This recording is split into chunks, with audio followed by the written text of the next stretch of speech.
Hello, welcome to the Honest Wargame. I'm your host, Rob. Welcome to Stream Streak Day. I don't even know. Maybe 260, who knows? I know the 14th is 269, so if you work backwards, that's what number it is. I'm joined by Owen Get Some Jackson. That's right. Wow. Is that the new nickname? Is that what it says on the screen? It's exactly what it says on the screen. You've got different... Wow.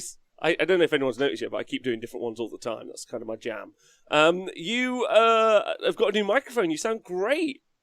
Why, thank you. Yeah, I just thought, these are only so good. So, and I like, who doesn't like toys and gadgets? Well, we love toys, obviously. That's what we're talking about. But yeah, gadgets and things like that. So yeah, I bought a microphone. I want to be Val Heffelfinger. That's really it. That's my goal in life. And he's always leaning over to the side and talking in his dulcet tones into his microphone. So this one's for you, Val. I got to say that over the course of the whole stream streak, like everyone being on the show has really it's now like a true cast of characters.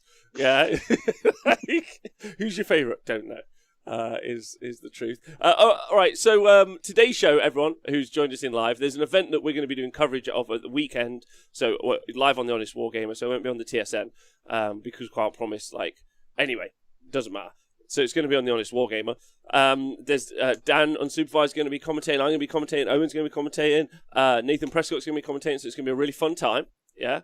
So we're all going to have a laugh. Starts midday. So we're going to look at the list like we looked at most of the other lists already for the Hammertime events. And we're going to be going through those today, which is really, really exciting. Owen, again, thank you for organising these. It's a bit of a landmark event this time around, right? Yeah, I mean, obviously, I've only played Age of Sigmar on Tabletop Simulator since the lockdown, so I'm not aware of what went before. But certainly in the time that I've been playing, and I've played a lot of TTS, this is the biggest Age of Sigmar event that I've seen during COVID.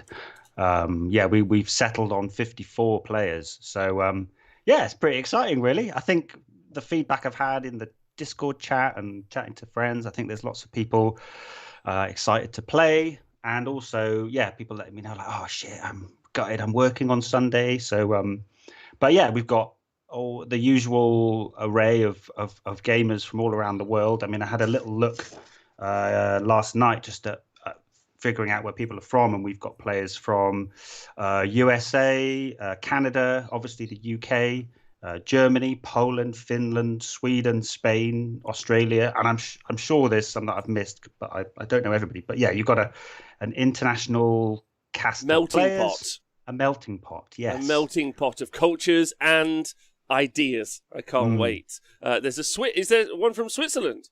There we go. Look at that. So, okay, I'll add that to the list. Oh, yes. That's exciting. That's going to be really fun. I'm very much looking forward to doing the coverage, especially so one of the things that we normally do in the list review, sometimes we go through all the lists, which can be sometimes arduous. And some, like me and Owen suggested to me today, we do your favourite list for your head, your heart, and then your out there list. But unfortunately, I'm already up to 20 lists. So I think we'll just have a ramble at this stage, right, Rob?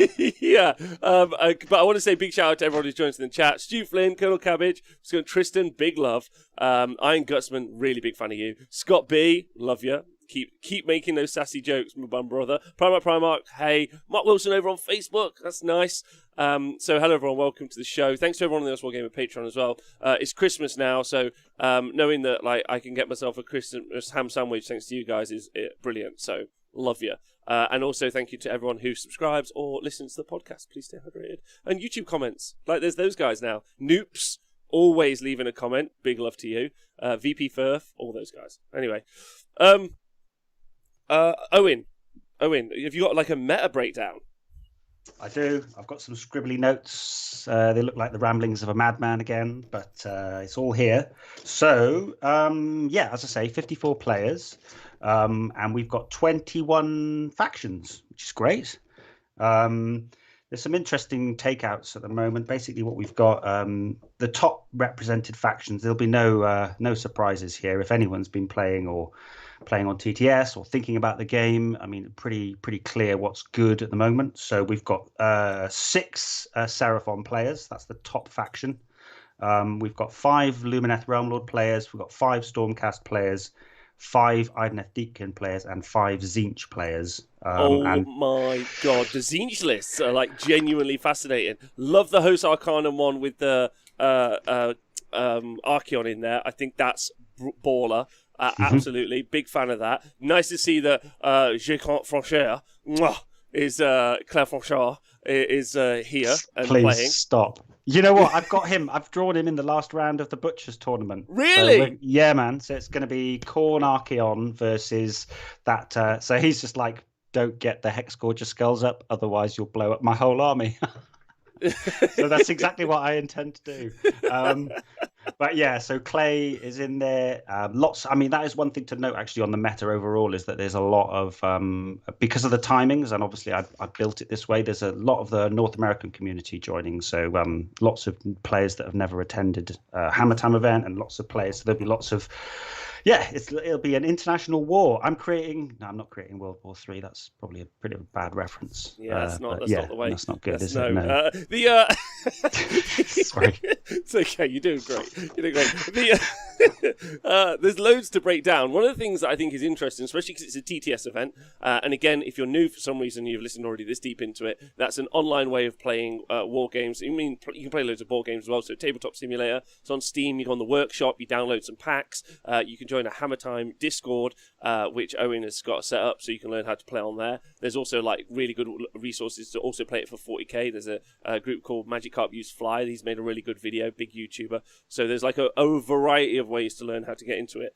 And 50 so players is really fun, and all the lists and all the names as well, Owen. Like I've got so many notes.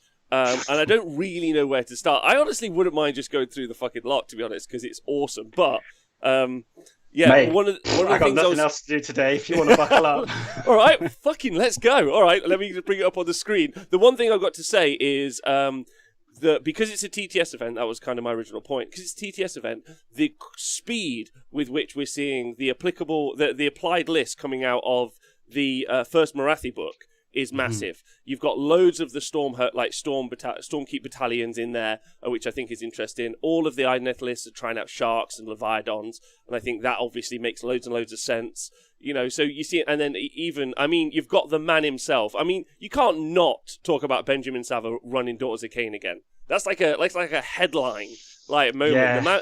The man had like a 90% win rate on his own with that army. It's outrageous. So that's pretty exciting, right? Yeah, I had a chat with him the other day, and we played a cheeky little game when he was testing out something, and he was like saying it's like slipping on, an old jacket that you've had at the back of the wardrobe, like your fave jacket. Isn't that all of his jackets?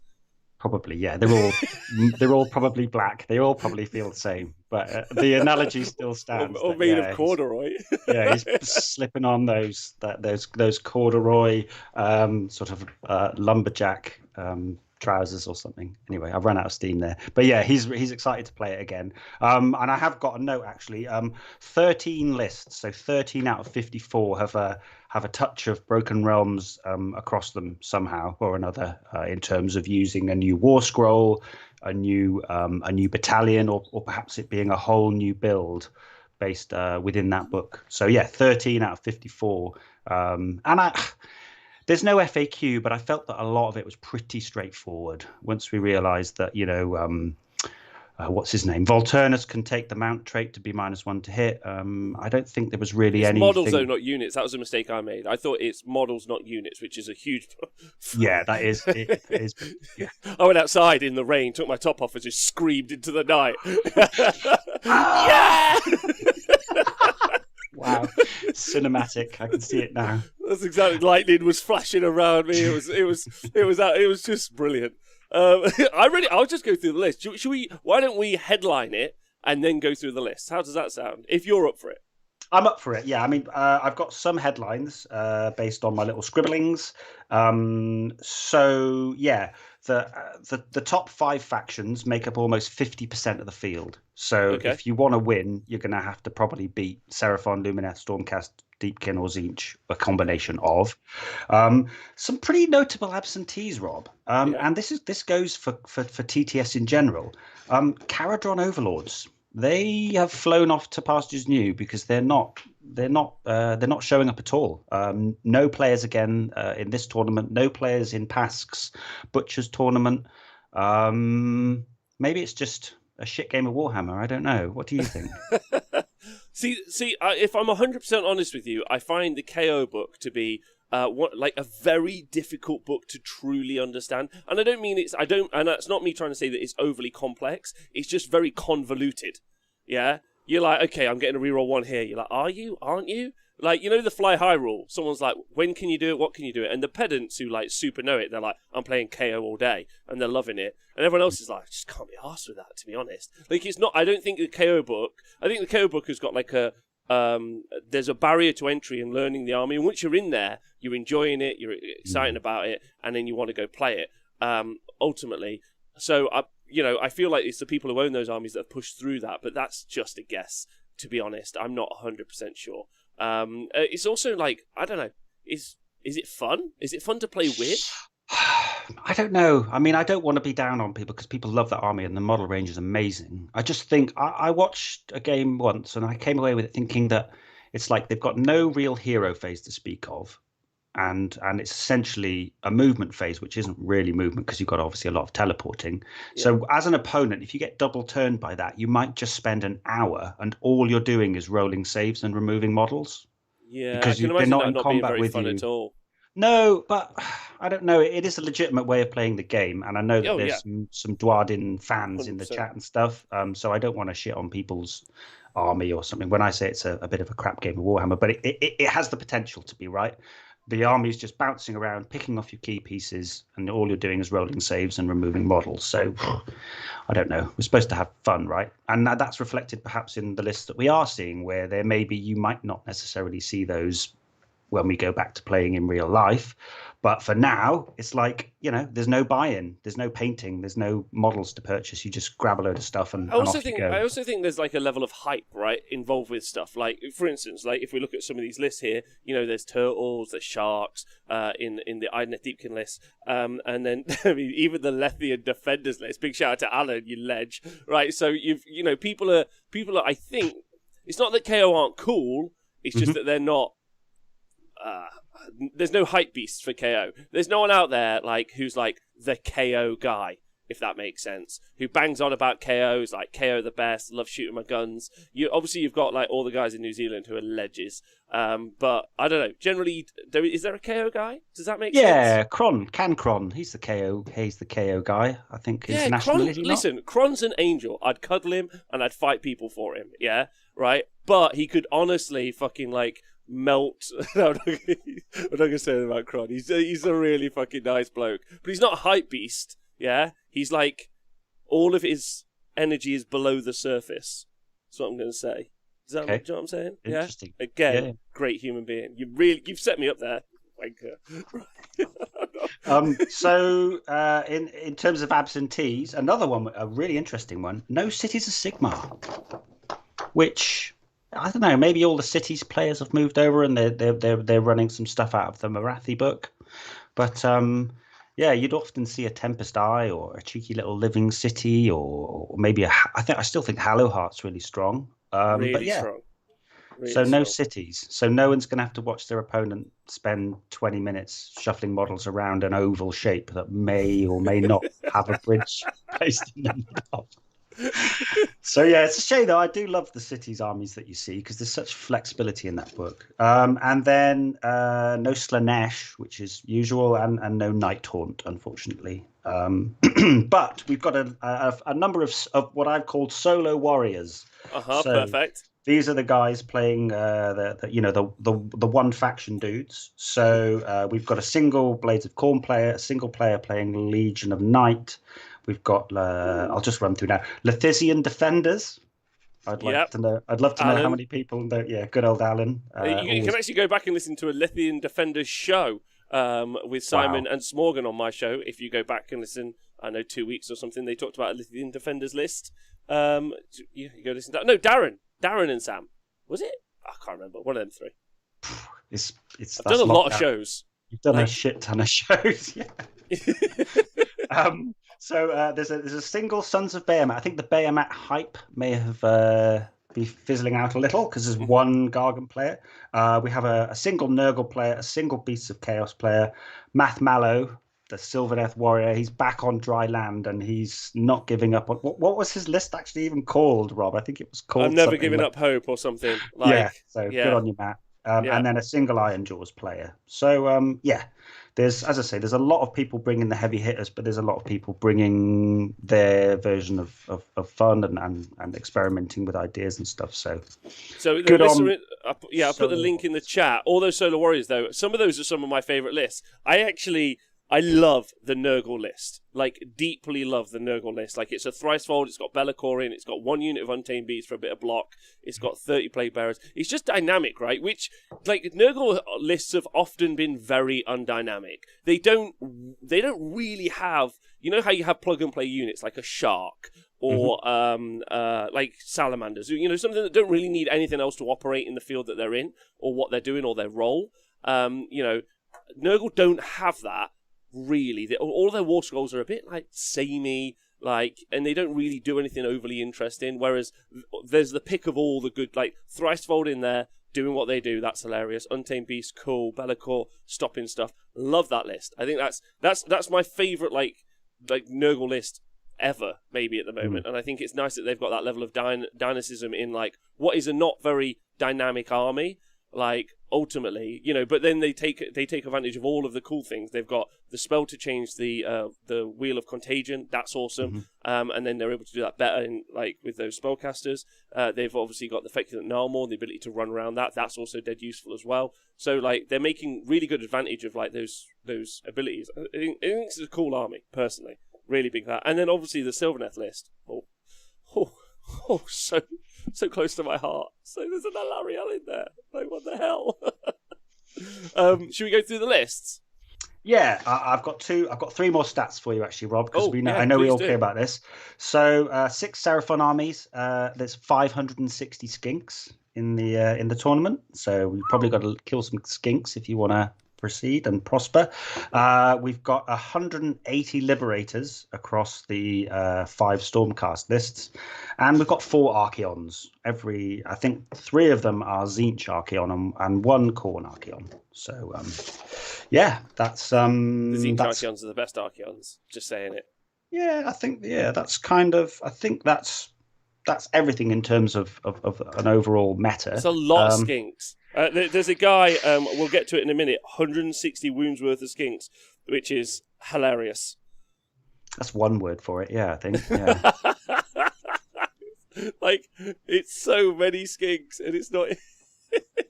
I can't wait to see that list play. I'm like, get ready for the most boring phase of your life. But they all shoot as well. So many shots.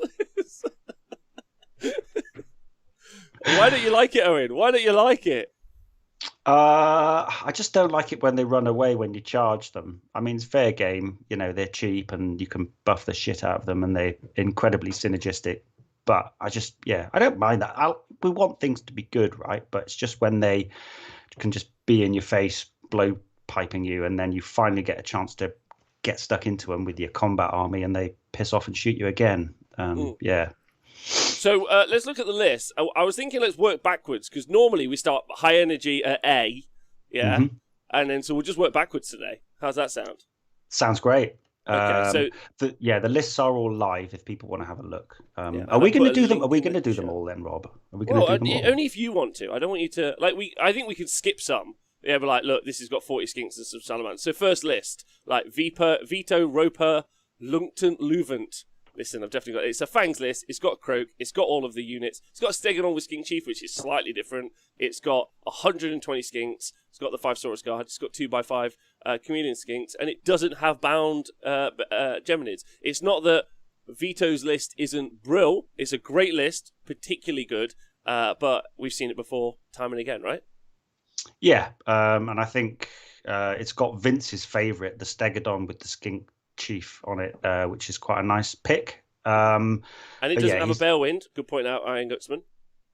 Yes, but it's got everything it needs, hasn't it? Really, I suppose. Yeah, no Balewind's an interesting one. It is funny. I do think that the Seraphon players appreciate the strength of the book, and they do try and do things which make their lists kind of stand out, or they want to do a little bit of something special. But yeah, it's very strong, right? I love the 2 little 5s of camos because that's just going to keep your opponent honest for all game. All the time. So annoying, those 2 5 camos. Like, and they become genuine threats as soon. Like, even 5 is like a threat-ish. But once you get 10s, 15s, you're like, okay, that's actually really scary. So, yeah, definitely. Victor Canovas. Let's say that. Yeah. So he's got Slaves Darkness, Host the Everchosen. He's got Archeon. This is your Nurgle Archeon, right? No. Yes. Nurgle. Yeah. Oh, I got that wrong then. Yes, I think it's 1 Nurgle Archeon, a couple of Zinches, and 1 Khorne. So this is our Nurgle Archeon. Yep. He's got 3 Chaos Lords. 3 Chaos Lords, all marked Nurgle. And then it's got 2 times 20 Chaos Marauders, 3 Varangard as well. And then it's got Iron Golems and a Warstride. What are you thinking about this, Owen? This is very out there. I think a Sorcerer Lord, a War Shrine, and Archeon, they're like, 3 things that go really nicely together, I don't know, poached eggs, a lovely bit of sourdough toast, and some asparagus. It's kind of like that. Maybe like a small couple of smattering of spinach just on the side. Just a little bit, yeah. Basically, yeah, Archeon with a War Shrine and a Sorc Lord is like, and a Chaos Lord, I suppose you say. So the Chaos Lord's going to let him pile in and attack twice. The War Shrine's going to allow him to go to a 2-up save, re-rolling wounds. The Sorcerer Lord is going to allow him to re-roll all his saves just by pointing at him. And then the Sorcerer Lord's spell is going to allow him to re-roll all his hits and wounds. So, yeah, it's always, with these lists, it's the supporting cast and how you can get them to work nicely. But you're seeing a lot of these slaves lists now, and you've got your throwaway 20 Marauders who you can Mask of Darkness into the backfield and threaten your opponent, and then it's just about how much you can get out of Archeon. That's always the trick. Because you can bring a lot to bear all at the same time. Double piling with the Varangard, throw the Marauders somewhere, throw Archeon. There's a lot of threats that are all in different places, but ultimately it is mainly like on foot. With only Archeon being able to fly. So, and you do pay for that cast of characters as well. Like, that level of support doesn't come cheap. And normally, you end up running away from it. So unless you're finding the midfield, like, if you go too long, you end up running out of range of those support pieces, like whatever turn, like the turn after, whatever turn you're in. But it's a cool list. Very much so. I like that. I like the Iron Golems as well. A lot of people big up on the Iron Golems for holding that objective. I just think I'd rather take the pre-game move personally, because then I can trade off an objective in the midfield. But yeah, that's me. Mikasa Sukasa. Tyler Buckets Pearson. He's got a Zinch list, which is Eternal Conflag. Is it Change Host? It's Change Host with a bunch of dudes. Big love. We've seen it before. We don't need to say much apart from Tyler Pearson's brilliant. He's actually Buckets is one of the he's a real figurehead in TTS. He organises all sorts of games and gives people intro games, and he's played a lot of cities, done quite well with cities, but yeah, he's now on the Zinch train. Flamers are really good. Pinks can screen off. Yeah, and it's in Internal Conflag, so everything's getting Ren 1. There are 12 Flamers, there's 20 Pink Horrors, which really is 100 Pink Horrors, and Exalted, which buffs up the Flamers around him as well, all in the Change Host. You've got Lord of Change, obviously, as well, and he's got Geminids, but no Vortex. Which I think is not Vortex, sorry, Portal, which I think is... Yes. Which is good. I think the Portal's bad, because you actually give up on the mobility of the army just to stand with a big Lord of Change, and I think it's better running around, personally. So it's nice to see he thinks that too. Tobias Koshitz, Schitt's Creek. He's got a Lumineth Realm Lord's army with Sire. He's got a Stone Mage. He's got Avalanor, the Stoneheart King, a Cathalar, and then he's obviously got the Aurelian Legion somewhere in there. 2x5 Dawn Riders, and then he's got 20 Wardens, 40 Wardens, and then he's got 30 Sentinels. So only 30 Sentinels. What a nice man. Yeah, I actually think that people are settling on 20 to 30 just for a bit of character, like small hero threatening. I think spamming them out is... One thing I didn't realise until this morning was, can't believe that Wardens, 120 points for 10 Wardens. I think is amazing value. They're so They're good. Like I've seen them do so much work this week in various games, and they're scary, they're scary so good. so good. So good. Yeah, and I agree with you. I feel like the spam all Sentinels is really a team list, as opposed to like an individual list. And those Wardens are outrageous, like outrageous. Because like 10 of them, right, is 20 attacks. Yeah, so Hmm. you're gonna be getting 40 out of them, and a third of those are going to be mortal wounds. It's pretty awesome. It's pretty from 60, if you have 30 Wardens, you end up with 20 mortal wounds out of your unit, which is just wild. And also interesting to see, there's always that run around. Do you take tech list? Do you not take tech list? And taking the Stoneheart King, I think, is also good as well, because it gives you some real counter punching your own lines if you end up getting mussed up by some stuff. And the Dawn Riders are scary as well. Just dropping some points so you can have a few more extra units, I think, makes the list generally more interesting. And it's in Sire, so he's got loads of Aether Quartz to play around with, as well. Who's the Prince of Khemri? This is his first tournament, and he's coming big with the Prince of Khemri. I love that. It's a new player called Frost. I don't know his real name, but he joined the Discord and asked to join, and he's all in with a Stormkeep Anvils of Heldenhammer list, which is quite interesting. The first of the Stormkeep armies. I've started, so I'll ramble on through this one. I don't know too much about it, but we have a Celestant Prime, which is nice. I think it's the only Prime in the tournament. A Knight Incanter with Lightning Blast, a Knight Vexillor with the Pennant of the Stormbringer and the artifact Mirror Shield, a Celestant General with Soul Thief, and then a Venator. So he has quite a nice varied mix of characters there, each doing different things. Mm-hmm. Units-wise, he's got 3 units of 3 Aether Wings. I was searching in the other day for something in the Khorne book. It's like 40 points just for something to capture or some Blood Tithe, and it's not there. But the Aether Wings are amazing. 2 units of 5 Liberators, a unit of 10 Judicators, and then the 9 Vanguard Raptors with the long strike crossbows, and then he has the Wardens of the Stormkeep Battalion. So this is a Marathi Broken Realms Stormcast list. Yeah, it is. So you're going to be able to generate. So all of the characters, it's not a super low drop, but it's lower because all the characters are in the Wardens of the Stormkeep Battalion, which is so that's what that's going to be doing. And then you end up with a lot of CP, but you aren't able to. Oh no, mess this up. Get out. So you aren't normally able to end. What am I trying to say? You can't spend that. Can't spend the command ability to make the Vanguard Raptors unit shoot more than once. You just shoot twice. Just shoot the once in the hero phase, right? An additional time. But then he's got a bunch of characters and he's going to have a shit ton of CP. But I don't really see where he spends it on, ultimately. Like, reroll 1s on the Raptors, reroll 1s on the Judicators as well, just 'cause, I guess. But there's a lot of characters being spent there, like a lot of points being spent there, not on a lot, I guess. But maybe on the Prime, give himself,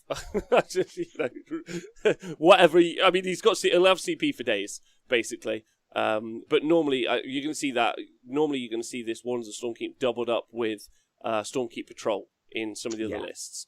I think there's that. Oh, possibly my favorite Warhammer player in the world. Next, Stuart Iron Gutsman Cowan. Oh, hello. Hello. He's like, when you go to someone's house and they offer you a different type of tea, and you're like, all right, I'll give it a try, and then it becomes your new favourite type of tea. Not that anything's better than actual tea, though, but you know what I mean. So Stuart McCowan has got an Ogre Tribes list in Winterbite. Love this list. Frostlord and Stonehorn, and he's got Rune Tokens, Metal Cruncher, Tyrant. He's got he hasn't got the Wizard, actually, this time around. And then he's got 2 times 8 Iron Guts, 4 Iron Guts, 2 times 20 Noblars. That's right, Noblar Revolutionary Army is the one. And then the Tyrant's Guard. So we've seen him play this list a little bit before, but the inclusion, the dropping of the Wizard and the inclusion of the Noblar seems new. What do you think of that? Yeah, I know that he's been tweaking as he goes. He went from Winterbite to Bloodgullet. And I've watched a couple of his games in the Butcher's tournament with Bloodgullet with the 6-inch pile-in, and the guts do a hell of a lot of work. But I think He's dropped the 12 gluttons, Rob. You know, you had some thoughts about the gluttons, and maybe he's come around to your way of thinking. So he's got the stone horn. I'm not saying anything, but he knows, and I know, and we won't mention it. But but yeah, he's gone back to Winterbite -1 to hit in your own deployment zone, which is in your own territory, should I say? So yeah, it's pretty damn strong against the alpha shooting. And then a stone horn is just a great thing to ride around and bash stuff up. So good. And those Iron Guts just do phenomenal work, right? And the Noblars are useful as well, like super useful. So I'd like to see for 100 points, 20 wounds, 20 bodies as well, like strung out for 100 points. There's a lot of utility, a lot of board control and board space presence, which I think is really good. The Alvagar rune tokens allows you to reroll. Like, doesn't it give you +1 to hit on your melee weapons? I think that rune tokens is reroll hits, wounds, and saves till your next hero phase. That's the one. But isn't it only on the rider, not on the mount? Well, I'm sure the man himself will let us know in the chat, but okay. I'm not sure. Having watched a couple of his games, I think that with the speed of some armies, when he pushed his guts forward and killed a load of stuff and really put pressure on the opponent, then he didn't really have much left behind. So I think that's probably where the Noblars come in. Maybe the Tyrant could whip one of the units of 20 and make them battle shock immune for the rest of the game. I like it. I like the way that he's always having a little tweak, and that's what TTS is great for, right? You can keep developing and trying stuff out. Yeah. So some clarity, for Desert Sketch, and from Mitch there. So the rerolls to hit and rerolls to wound are only on the actual rider, but the reroll saves is on the whole model because they're not differentiated out effectively. Normally, when you get like an upgrade for a melee weapon or something, it normally goes on the rider, not the model. Like when it's an artifact. I know, like, it's a weird kind of like, and there are fringe cases where it's true and not true, but in this particular situation, it's the rider, but reroll saves on the model. But yeah, I like that. I like the push to keep trying to do something different as well. So that's an awesome list. Stephen follows Hosar Karnam list with Archeon in there, Chaos Sork Lord. He's also got the Fate Weaver. The Sork Lord is the general as well, and he's got all the items that you get for Hosar Karnam, so Spell Hunters and Fang Circlet. And then he's got the Fate Weaver. He's got 10 Pink Horrors, 2 units of 3 Screamers, which are Battle Line in there as well. 80-point Battle Line is super fun. And then 10 Blue Horrors. And then he's got the Umbral Spell Portal, Geminids, and Darkfire Demon Rift. So I think looking to pull off some wizard-based Mortal Wounds there. What do you think? Yeah, I've played against. There's a chap in the tournament who's running something ever so slightly different called Casper, and I think that Stephen may have riffed off Casper's list for this one. And yeah, it's pretty wild. Obviously the pre-game move with the flying units means that you can really get Archeon to do some work early, or you can pop Kairos out early and just snipe off a character with his 6 mortal wound spell. And yeah, if I'm not mistaken, Infusion Arcanum is +1 to hit and wound, so he's got Archeon on, incredible. And then obviously all the rerolls that you get from the Sorcerer Lord, hits, wounds, and saves. So it's wind up Archeon, but then you've also got the board control of pinks, and you've got some summoning. It's got all sorts of threats. It's pretty. And then obviously the Kairos is once per game. Rig is a nice bit of control there. I mean, it's 77 wounds, but that's never really true, is it? Because of the pinks and the summoning, etc. So you put down 6 Screamers straight away. Yeah, and then summoning later on if you can get up there as well. I think it's good. I like the damage output as well, and Archeon in there with Destiny dice is pretty horrific. Getting to choose, making some choices is very, very scary. I like that list a lot. So then Stefan Gmur, apologies if I got that right. He's your 1 Legion of the Night player. He's got a Lord Executioner. Oh, very interesting. A Necromancer, 2 Necromancers, a Vamp Lord, and a White King on with Baleful Tombblade. And he's got 40 Skeleton Warriors, which is still great in combat, just slow. 2 times 10 Skeleton Warriors, 10 Black Knights, which are also great, and then 30 Graveguard, and a Death March Warp Battalion, which I'm not. Death March is good. Graveguard, I don't see. Personally, I know you can pile and attack twice, basically thanks to the Necromancer, but I don't see it myself sometimes. I think it's a lot of points, 360 points. Got any thoughts on it? I wish this was one that was so close to me deep diving into, and I wish I had the information now. But I do think Legion of Night have a board edge deep strike ability. I think that's the Legion of Knights, and I know that Stefan likes that because he's been playing Lurid Haze, Slanesh, Archeon with your deep striking your D3 units. So maybe he likes the idea of just putting. But you often see it with the 3d6 charge Morghast Harbingers and things. That was kind of old Legion of Night lists that I've seen. But yeah, I think it can do it. And recycling units for a CP never gets bad, right? No, it doesn't. You're just like throwing 10 Black Knights and YOLO them into your opponent, and then just regenerating them again. I think. He's got those two threats though. Like there's a lot of buffs, like a lot of stuff going on. Then two big threats, right? The 30 Graveguard and the Skeleton Warriors. The Black Knights are a threat as well, definitely. I guess, and you can do it in waves. I think it's interesting to see how that perform. It feels, especially that Death March, and Legion of Nagash generally feels like an older kind of list now from an earlier time. But it's nice to see him bringing it back from the dead. I'm here all week. Wow. We should just cut the show there, Rob. It's never going to get any better. It's cool though. And I would like to see those Graveguard perform again. So big shout out Stefan. Scott Robinson, he's your corn player, Owen. It's a Reaper's list. Archeon, obviously he's got the 3 Bloodthirsters as well. He's got 3x10 Blood Reavers, and it's a Tyrant's list as well. But he's got Palisade. Do you know what the Palisade might be used for? Or do I not know what that's used for?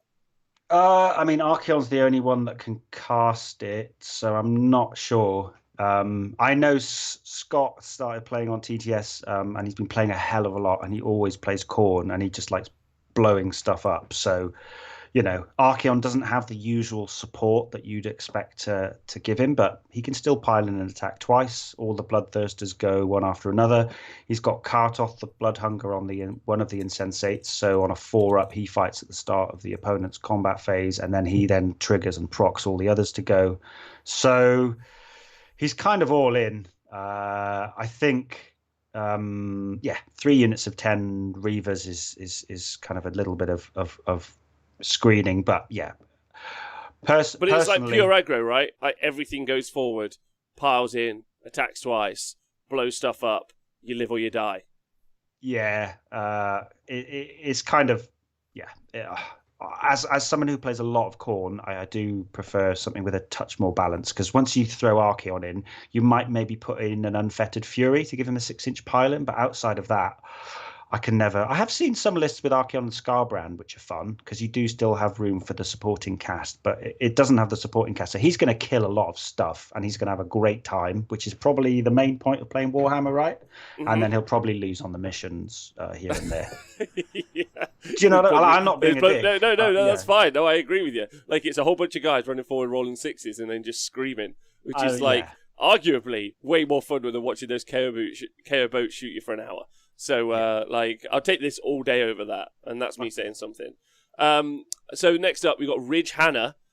He's got a Fangs the Sotek list, so Croak, Ashdod Banner, Star Priest, Stegodon Chief, 2x10 Skinks, 40 Skinks. Then he's got 2x5 Chameleons, as always, and then he's got Salamanders, and then he's got all the supporting cast of Bound spells. Bound Purple Sun, nice, that's different. Bound Geminids, Balewind, and of course the extra command point as well. He's obviously got Croak, so not something too dissimilar here, but it's nice seeing Purple Sun. Do you remember when Purple Sun went down to 50 points? Everyone was like, that's it, we're all having Purple Sun. And then for like 4 months, and then afterwards everyone was like, yeah, I'll probably not take Purple Sun. Yeah, I think, and the 10 points tax for being able to always move it, that's a thing, isn't it? It is. But Rich Hanna, we're not going to spend too long on that because we've seen this list before. But it's lovely chat, though. I believe that he's one of the Season of War guys. You had Jordan on the show recently, I believe. Oh, nice. Over in Canadia. Yes, that's the perfect pronunciation. Yeah. So he's got that Stegodon with Skink Chief, which I like again. But yeah, I think this is very similar to what he plays in real life. And yeah, it's a decent mix, right? It's a very decent mix. That Steg Chief, like I get it, he's good, but he's also 40 skinks, and he's not that. Like if you were being like cutthroat, is what I'm trying to say. Like yes, but also no. Because he's really good. Like if it wasn't for the rest of the army, you'd be like, what a great unit. Mm. Right. Okay. So then Pietra Jukarainen. Yeah, Pietari Ukarainen. There you go. Oh wow! Did you know? Finish. Yeah, I know Pete. You can just say Pete. Pete plays a lot of TTS. He's currently riding high at the top of the butchers with his 5-0 Seraphon. You know, the one with the 15 Saurus Knights and the 12 Pterodons. Nice. So yeah, I've played this list with something fun. But yeah, this is cool. This doesn't have a single Morsar Guard in it, Rob. I still think it's awful. It's got two Leviatons. Come on. Yeah. Have you seen the new wall way of playing Idoneth, where you just put a turtle forward and a screen of eels, and someone's like, "I'll charge you." You're like, "That's fine. They'll never die." And it's it like it's like those Necron ghost arcs in 8th edition where they just used to park them out in front of the rest of the army and screen out the board with a giant monster, which is probably not what the Leviathans are designed for. But hey, those turtle boys can do some work now. They got the D6 mortals on the charge, and they never move less than 10 inches. They got a super good save. Like they're brilliant, and they're brilliant pieces themselves. And what they bring to the army is horrific, especially when you double them up with those Ishlen Guard, because they can just do incredible stuff. Triple that up, with Volty and the Void Chill Darkness. So like he's making stuff -1 to hit, and then he's got the Eidolon and Mathlon in as well, which is awesome. So Cloud of Midlight, so like shut down some combat or shut down some shooting, whatever he chooses to do.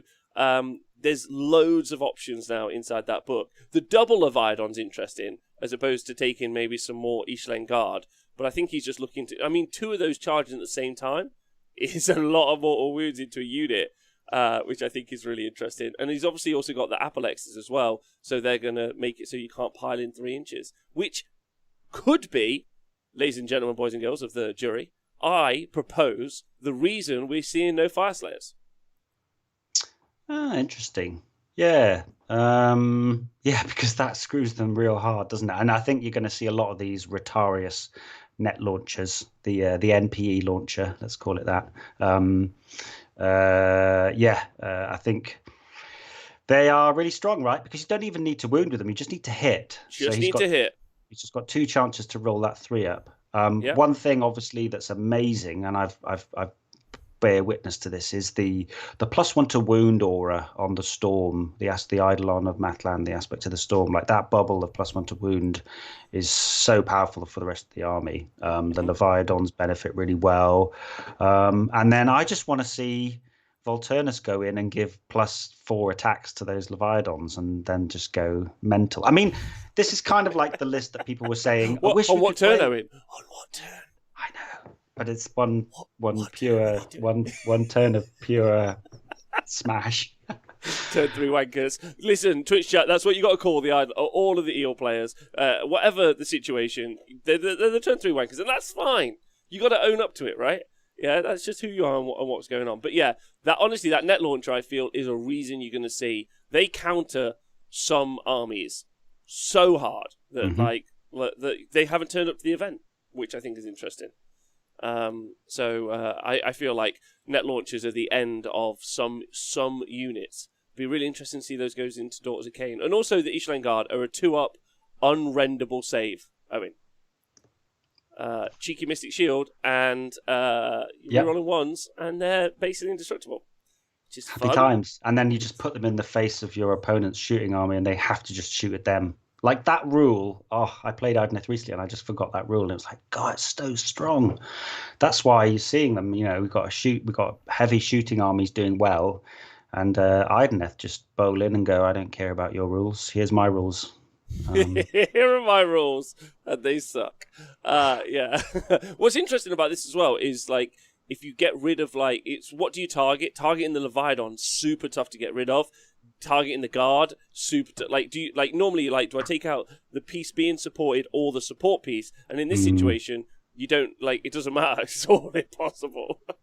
No, and I mean, even that the Leviathan that can take the trait, he's ignoring -1 rend, I think, with the ancient trait. Yep. So again, he's even more. And then you've got the -1 to hit aura on Volturnus. So there's not a lot there, but what is there can put out damage, can tank, is fast, and hashtag turn 3. So, you know, I like how you left off the wanker part. But okay. Yeah, no. Pizza babe. I'm not going to call him a wanker. No, pizza babe. I'm not saying Pete. Listen, you're not a turn 3 wanker. Yeah, the army is. Yeah. Okay. Right. So next up, Philippe Katev. By the way, very excited to actually see that army play. Very interested to watch, like, the choices. Like, he's only got 1 unit of Alapexes. Is he going to, like, shoot them into 2 different units so they can't pile in? Because that's an option. So that's 2 ways of, like, your army can't pile in. Or is he going to, like, double up and make sure that it effectively happens on 1 unit? Like, how much output has he really got? Like, those Ishlen Guard, I played Benjamin once where he did all the Volty attacks. Because if you give them +4 or 5 attacks, like, on turn 3, they do pretty much as much damage as the offensive heals. So it's just a different way of playing the army, but it still focuses solely on all of the CP being used on those attacks, right? Yeah. Effectively. So Philip Kartev has got a Realm Lord's army with, being talked about in the chat, a way to deal with the last list, a bit of Technado. So Techless is in there as well with a Cathalar, but he doesn't have the portal, No. but he does have Geminids and, of course, the Arulian Legion. And then I don't think he has loads of Sentinels, right? He's got 2 units of 20 Wardens, and he's got 20 Sentinels, 5 Dawn Riders, and 5 Dawn Riders. So, like, a lot more, like, almost cookie cutter build, right? In some ways. Yeah, and this is actually my pick. Initially, we were just going to do 3 lists each, so this was my pick, my head pick. Now, I don't know if it's because I know Philip as a player as well, that he always turns up, but I think I'll call it. I think Sire is the best Great Nation in the Lumineth book. Having watched a lot of games and played quite a bit, just that double stacking Aether Quartz and the tactical flexibility that gives you, like, it just gives you that if you need that key spell or you need that reroll or you need that +1 to hit, it's just like such an amazing combo. And you're basically doubling the amount of Aether Quartz you're getting. So you're doubling the amount of flexibility as I see it. He's got 4-drop. I still think you get a certain amount of magical dominance out of Techless with that auto 1 bind, even into Croak. I think he will shut down. And the aura of Selenar, if you tee that up perfectly, like I've watched Lumineth Seraphon recently, and it made Croak not want to cast because of the redirection of the mortals with the aura. And yeah, I'm just got so much respect for Wardens. Wardens are so good. So the 2 units of 20 Wardens is really solid, and I think that's stronger. He's got all the right spells. He's doubled up on Lambent Light. He's doubled up on Speed. He's got Ethereal, and then Techless. I think without Caradron Overlords or cities to have that targeted shooting, which is what Techless fears, I do think that this list can do really well. And you can pick off the 20 Sentinels is enough to threaten and pick off support hero over 2 turns. So yeah, absolutely. And also the whole army's basically got a 5 DPR on it, like, and it's effectively all got a 3-up save, or at the right times it's got a 3-up save, and it can do it multiple times, which is like, it's really, really good. It's a really good list. But what's nice about it is, like, it's really good, but it's a very nuanced army. Like, I think they've actually done a really good job with that army in some ways. I think the Sentinels is a bit stupid, personally, but the rest of it, brilliant. Sircon, thanks for subscribing. Yes, where's my gunpowder, zombies, and vampires? I'm not for this. I want you to know I'm against vampire rats, and I'm personally thinking Twilight vampires. That's where I'm at, Owen. Twilight vampires, and I'm happy about it in the future. Pete Ludlow, he's got a Bone Splitters list. He's got a Prophet, Big Boss, Wardock. He's got 2x30 Savage Uruks. He's got 10 more Savage Uruks. He's got 10 Savage Boar Boys, and then he's got the Rogue Idol and the Brutal Ruck. So we've seen this list play a few times. This is in Icebone. Sorry. So Subfaction Icebone. We've seen this list play a few times. I think Icebone's not common. I don't think that's the common one. But Rogue Idol being sent forward, pin stuff in. and then you run up behind it with the Uruks. And it's a lot of wounds. That 30 Savage Uruks is 60 wounds. You just don't see that sometimes. So, like, there's 219 wounds in this unit, in this army, which is pretty, like, that's about 100 over the average. But there's not an overly good save. Okay. But I think it's a wicked list. Really big fan of this. And it's nice to see people keep trying to make the Bone Splitters part of the book work. You see a lot of Big Y, you see a lot of Iron Jaws. You don't generally see that. No, and we've got 3 Bone Splitters players on Sunday. So, it'd be interesting to see how they go. I've actually, one of the other Bone Splitters lists is one that I've deep dived on, and there's a lot of the same stuff here. So it's really synergistic. The thing I like about looking through the Bone Splitters and the way that they they get that force multiplication, it's not all just from one source. Like, they have got some good spells and a good spell lore, but similarly, those little war docs can just dance around. And your opponent can't shut that down. So it's not like you just turn up to a match and you're just instantly hard countered. It is obviously a kind of swampy board control attrition sort of way of playing. And then he's got the Rogue Idol to just, make that fly and double move and go and give your opponent a headache. So I'm interested to see how Pete goes. Icebone, if somebody in the chat could let us know. I think that's one where you get something extra damage on hits of 6 or 6s explode or something. I'm not sure on Icebone. But you do see a lot more of the Drakfoot and the Bone Grins. There we go. -1 rend on 6s. Thank you, chat. So that's nice. But I like I do like the Bone Grins, having played against that and seen it do well. But good luck to Pete. That looks wicked. He's got 60 Savage Oryx and a Rogue Idol, so he's got stuff that can take objectives and kill stuff. And fight it out as well. Like, I just think that sometimes they lack the punch. You tend to see a lot of the time the Rogue Idol just flies off, does its thing and pins stuff in. And I'm not 100% certain if it wouldn't be like okay to hold it back a little bit, push up with the actual Uruks, and then maybe countercharge. But I haven't played with the army enough, and I've only seen it played in a certain way, so that'll be fun. Okay, so then PC Carol 14. Oh, the police are here. Lumineth Wronglords, Zytrek. So there's Cathalar again. Am I saying that right? Cathalar. Yeah, you're right. Yeah. Archmage Teclis as well, obviously. And there's the Arulian Legion. And again, Spell Portal, Twin Stones, and Geminids. 1 unit of Sentinels, a unit of Dawn Riders, and then so 30 Sentinels in this list. Some 10s of Wardens, so no 20s of Wardens in this. Yes, 30. Yeah, that's the list. So you've got a Technado happening, and then you've got some kind of like min 10s of units running around with a unit of Dawn Riders. What do you think of that? I mean, he's lent more, obviously, with Zytrek being the most sort of magic heavy of the builds. He's lent into that he's probably traded off some bodies to get all those extra endless spells in, and get the Geminids and the portal in. So it feels a bit more like there's a bit more control there. He's obviously going to be able to do lambent light through the portal now and really threaten heroes with the rerolls. Personally, I like a few more bodies, especially as he's only got 5 Dawn Riders. That's right, isn't it? Only the 5 Dawn Riders.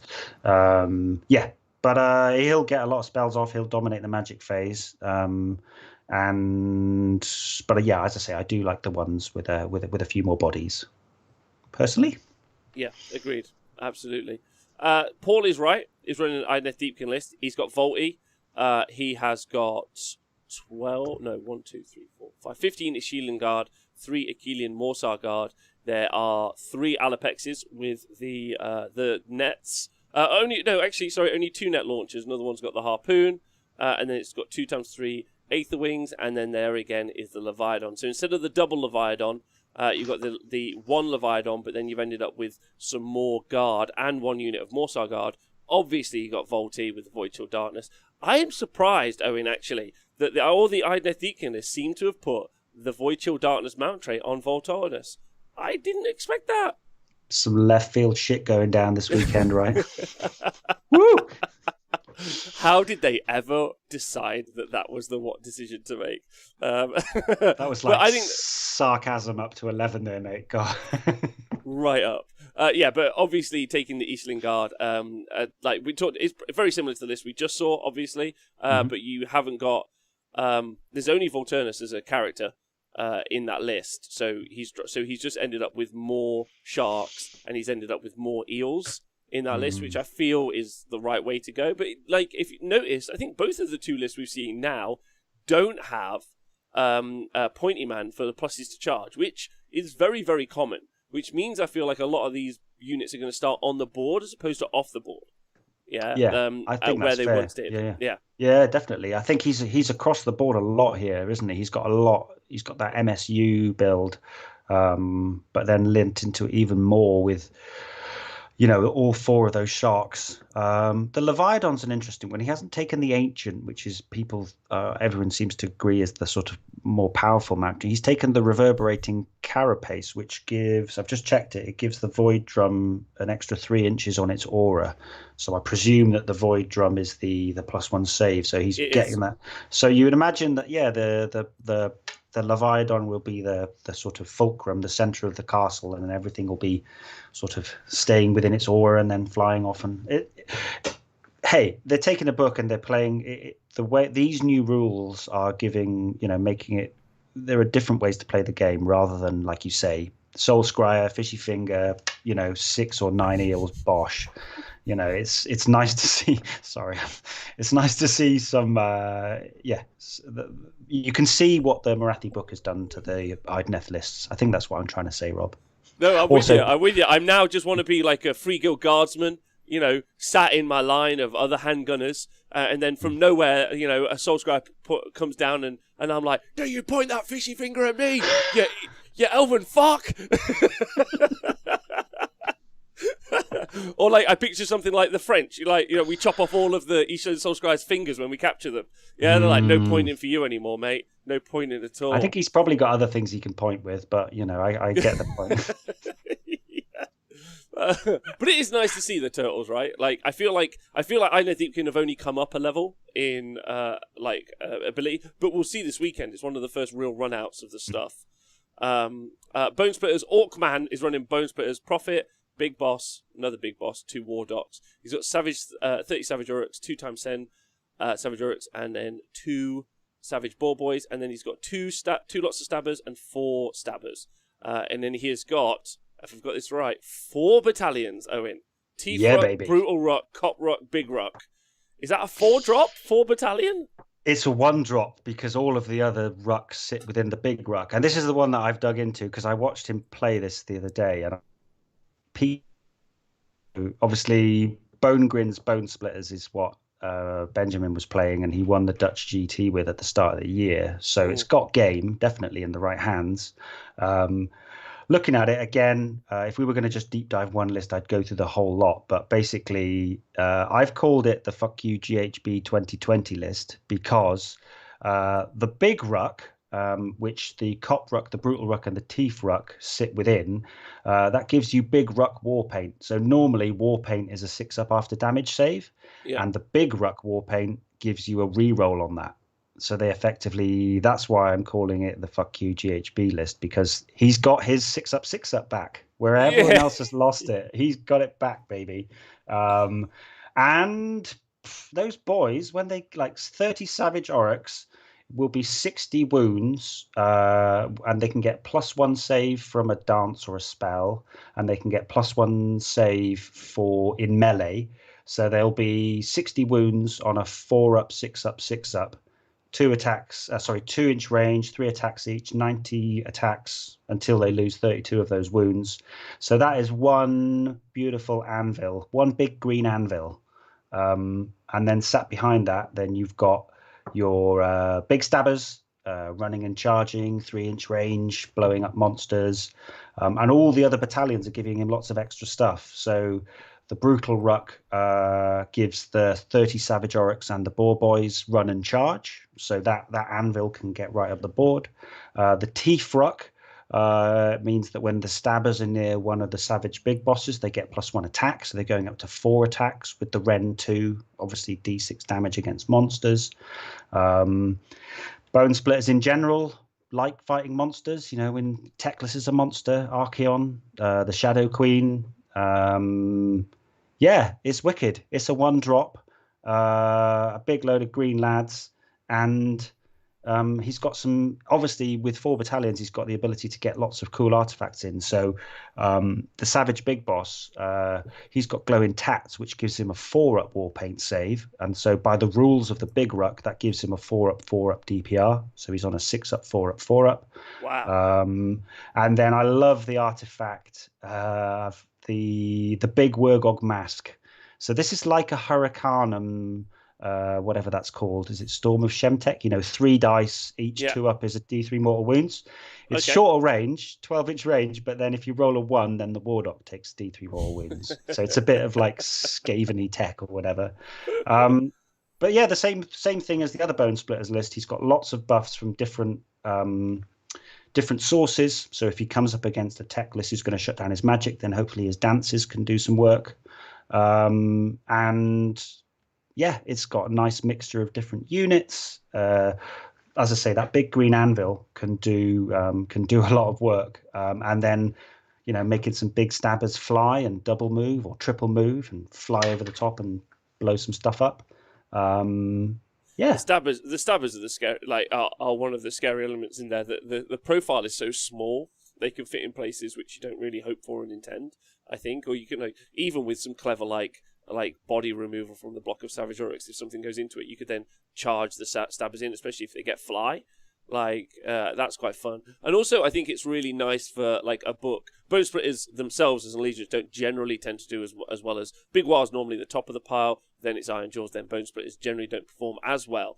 So it's nice to see, like, them getting access to the 1-drop. It's like Tzeentch having the 1-drop, it doesn't seem to make much sense, whereas, like, because they're super strong. You know, it's one of the bonuses about playing Seraphon is normally you get the choice against Seraphon. You know, you can't really do much with that choice, but you still get the choice, which is nice. So I think it's nice seeing some of these. But you still spent a lot of points on being able to have that happen, right? Like, a lot of points. So that's reducing bodies on the board. But it sounds very cool. I'd really like to see this play. Yeah, and it's surprisingly, I mean, the big block of 30 boys, I saw them take 12 enlightened on disc with full rerolls. They took that to the face, and they were still a decent amount left standing to hold the objective after that. So they can take a lot of punishment and tie up your units. And obviously, we haven't talked about the main things with Bone Grins, which is you can't retreat from the unit. So once those boys have got a hold of you, you can't retreat. And also, if you're within 12 inches and you can charge legally, then you have to charge them.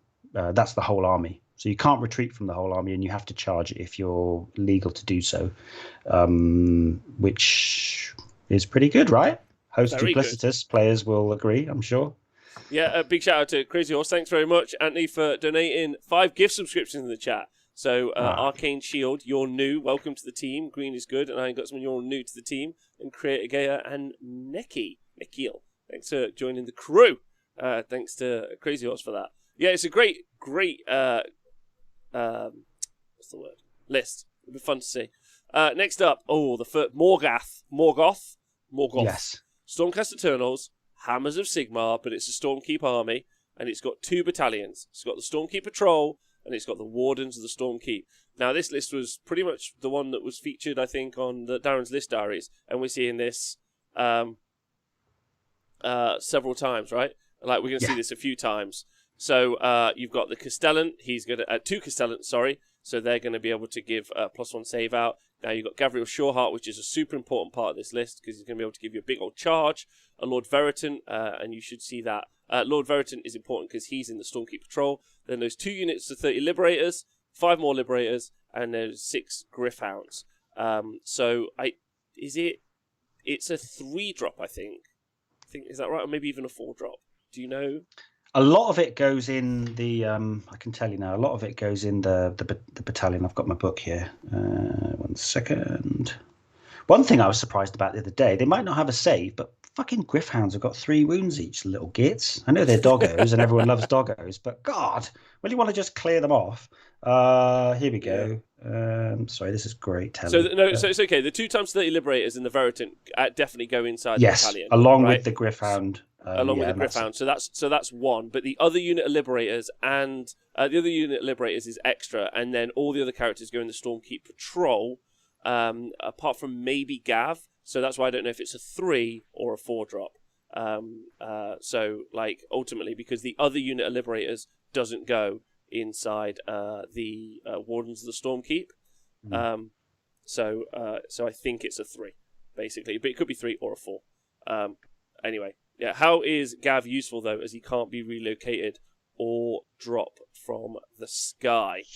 Okay, so he just uses his command... What's his command ability? Wholly within 12, right? So he gets... where's the guy with the... There's the teleport, right? Or is that not in? Yeah, he's got the translocation in there on the Veritant, right? That works? Yeah. So you can translocate... and it's... Translocate, I think, is wholly within some distance. But you basically translocate... Gav into the Liberators, and then you use his command ability on those guys.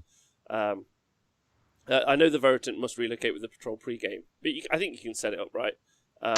Yeah, you can set it up, but you've got plenty of CP if you just need to auto 6 run Gav forward. So, that's going to be like 11-inch run forward and then a wholly within 12 bubble, I believe. So it's pretty forgiving dependent on the battle plan. You can make it happen. Yeah. As Crazy Horse says, there is plenty of range. I think, he doesn't necessarily have to just drop in. He can run up and give out some buffs. Although this would be funny to watch go into the Eels, right? There we go. Darren's in the chat. The master himself, the architect of this filth. You just run him. There we go. So right. So this would be really funny to go into the Eels that we talked about earlier to watch. It would be the most useless game of Warhammer in the world. It would be so much fun because you would just end up with 60 Liberators pushed into a bunch of Ishlan on 2 unrenderable saves, and everyone would be like, "Why are we here? What are we doing?" Just going to be bouncing off each other. You would have to, as AOS Tim says, you just have to model them all with pillows. Just running. Well, it really is an immovable object against a brick wall. That's the situation. But I'd love to see that fight. So, well, I wouldn't, because you'd have to turn to you like, I'm fucking so bored of this. Anyway, that's replicated a couple of times, so we'll see there in a minute. So next up, Stormcast Eternals by Michael Thompson. He's got Hammers of Sigmar list. He's got Lord Arcanum on Griff Charger, which is cool to see. I really like seeing that. An Incanter, another Incanter, and an Exorcist. And he's in the Grand Convocation. He's got 10 Evocators, and then he's got 2 times 10 Sequitors and 15 Sequitors as well, all in Hammers of Sigmar. So quite an old school list, really, Owen. Yeah, I mean, I played a couple of games at Bobo. I played against quite a lot of Sequitors, but they haven't been seen for a long time, eh? They're really good. I just think they're really good. Yeah, just they're not as cheap as Liberators, I suppose. So you're not seeing them in such great numbers. I love the double Incanter as well. You just be like, I'm going to shut something down. End of conversation. I like that's nice. Twice. And then also he's also cogs in the list, so the army's faster. It's nice. I really like this. It's old school. It has some problems in being able to not fly, but at the end of the day, I think it's got some play, and I would really like to see how this does. Ultimately. Yeah, absolutely. I've just got a note there from Marcus that there might be a little mistake on that one. I would say that with everybody here. Got 54 lists. Rob and I only know so much. So if anyone spots any issues, then please do message me on in the Discord or get a message to me somehow, because there's a query there over Soul Thief on the Incanter, but I'll just make a note of that. Thank you, Marcus. Should be fun. I mean, there's a lot of bodies on the board there. I don't know the story with a good save, a lot of arm, and also some good 10 Sequitors for 240 points. It's still a steal. That's still like a decent combat unit that's going to be in there fighting. Then that 15 Sequitors is genuinely scary. Then there's 10 Evocators, which are terrifying. So I mean, they're still quite expensive compared to other stuff, but they can fight it out, and that's the important part, right? So yeah, it's a fun list. A bit old school, but fun. Next up, you've got Michael Peterson. He's got the Lumineth Throne Lords and Zytrek. So he's got the Light of Altharion and tech list. You rarely see the Light of Altharion in the lists because just, obviously you want to normally make the Aurelian Legion, which this isn't in there as well. And the Cathalar not being there is pretty clutch. Like, that's pretty... I feel like that's the first thing that goes into a list, in a Lumineth Throne Lords list. She's such a twat. She's such. Oh my god! Like her spell and her goading arrogance that you can put on her in Sire and stuff. Like, she's fantastic. But yeah, I mean, Altharion's brilliant. I do think you'll see him probably more in more mixed order lists than in Lumineth lists. He's got a great command ability actually, which took me by surprise once. He can basically give out a huge bubble of bravery 10. So if you are going to fail any battle shot, I have seen that used against me, and that was quite good. So you basically just give bravery 10 to all of the whole of the rest of the army if it's all in range, which can be really helpful if you fail your Cathalar saves and you might have to take battle shock like a normal person. But yeah, Cathalar, she's always got a target on her head, and anyone thinking of fighting Lumineth, you got to get rid of that girl straight away. Get rid. She's a menace. She is a menace. And there's also a spell port on this list as well, so you got a Technado happening. But your Light of Altharion's genuinely got, like, he's good. It's just that he's fighting so much to get into a list. So it's nice to see Michael Peterson putting him in there as well, and then in Zytrek as well. So mixing it up.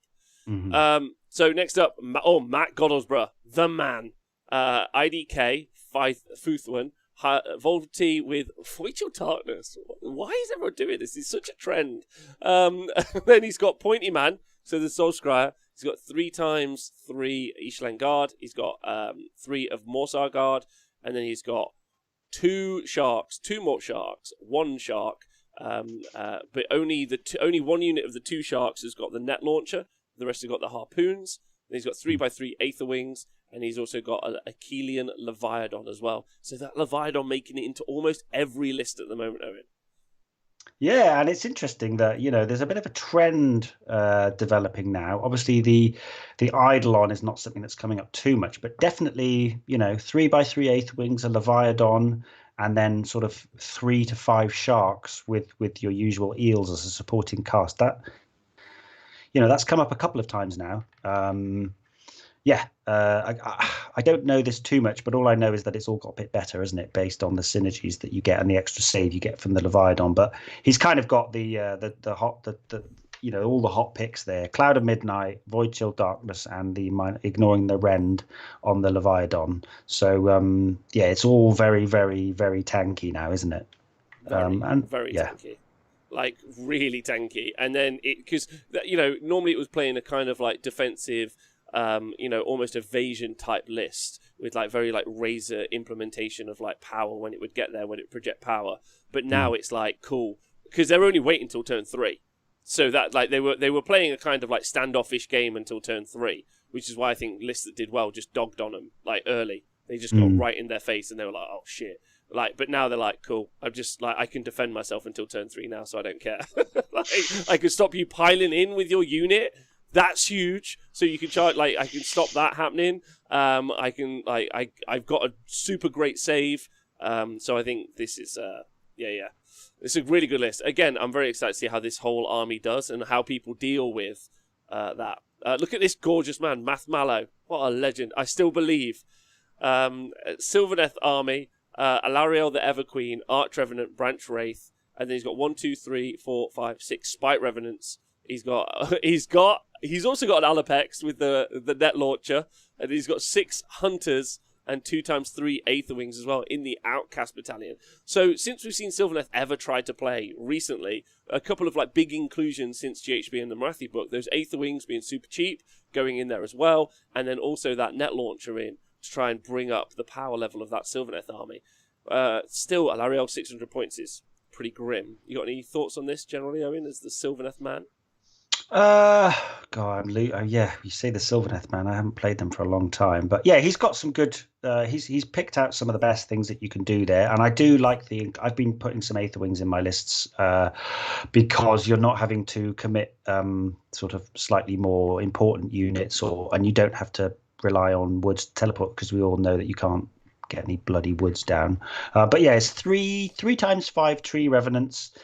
I mean, he's going to be playing a very evasive, dancing around, nicking things kind of game, and I do like Spell Portal with Alariel's quite nice because you can get Metamorphosis off at like 36-inch range. Then, so you're going to be, and then obviously she'll have Throne of Vines, so she'll be +2 to cast. So yeah, she can. It's a bit like how people sometimes use Prime. You know, the Prime, and they start it on the board as almost like a gun platform. Like I think early mid game, she'll be a gun platform, hopefully being protected by the little MSU units of revenants. He's got the hunters with the swords that he can. Yes, Darren Throne of Vines does stack from round to round, so she could be on +6 to cast by turn 3, and then if he rolls a double 6, that's 18 dice every 4 up as a mortal. So it's quite an expensive gun platform at 600 points, but she'll get her summon.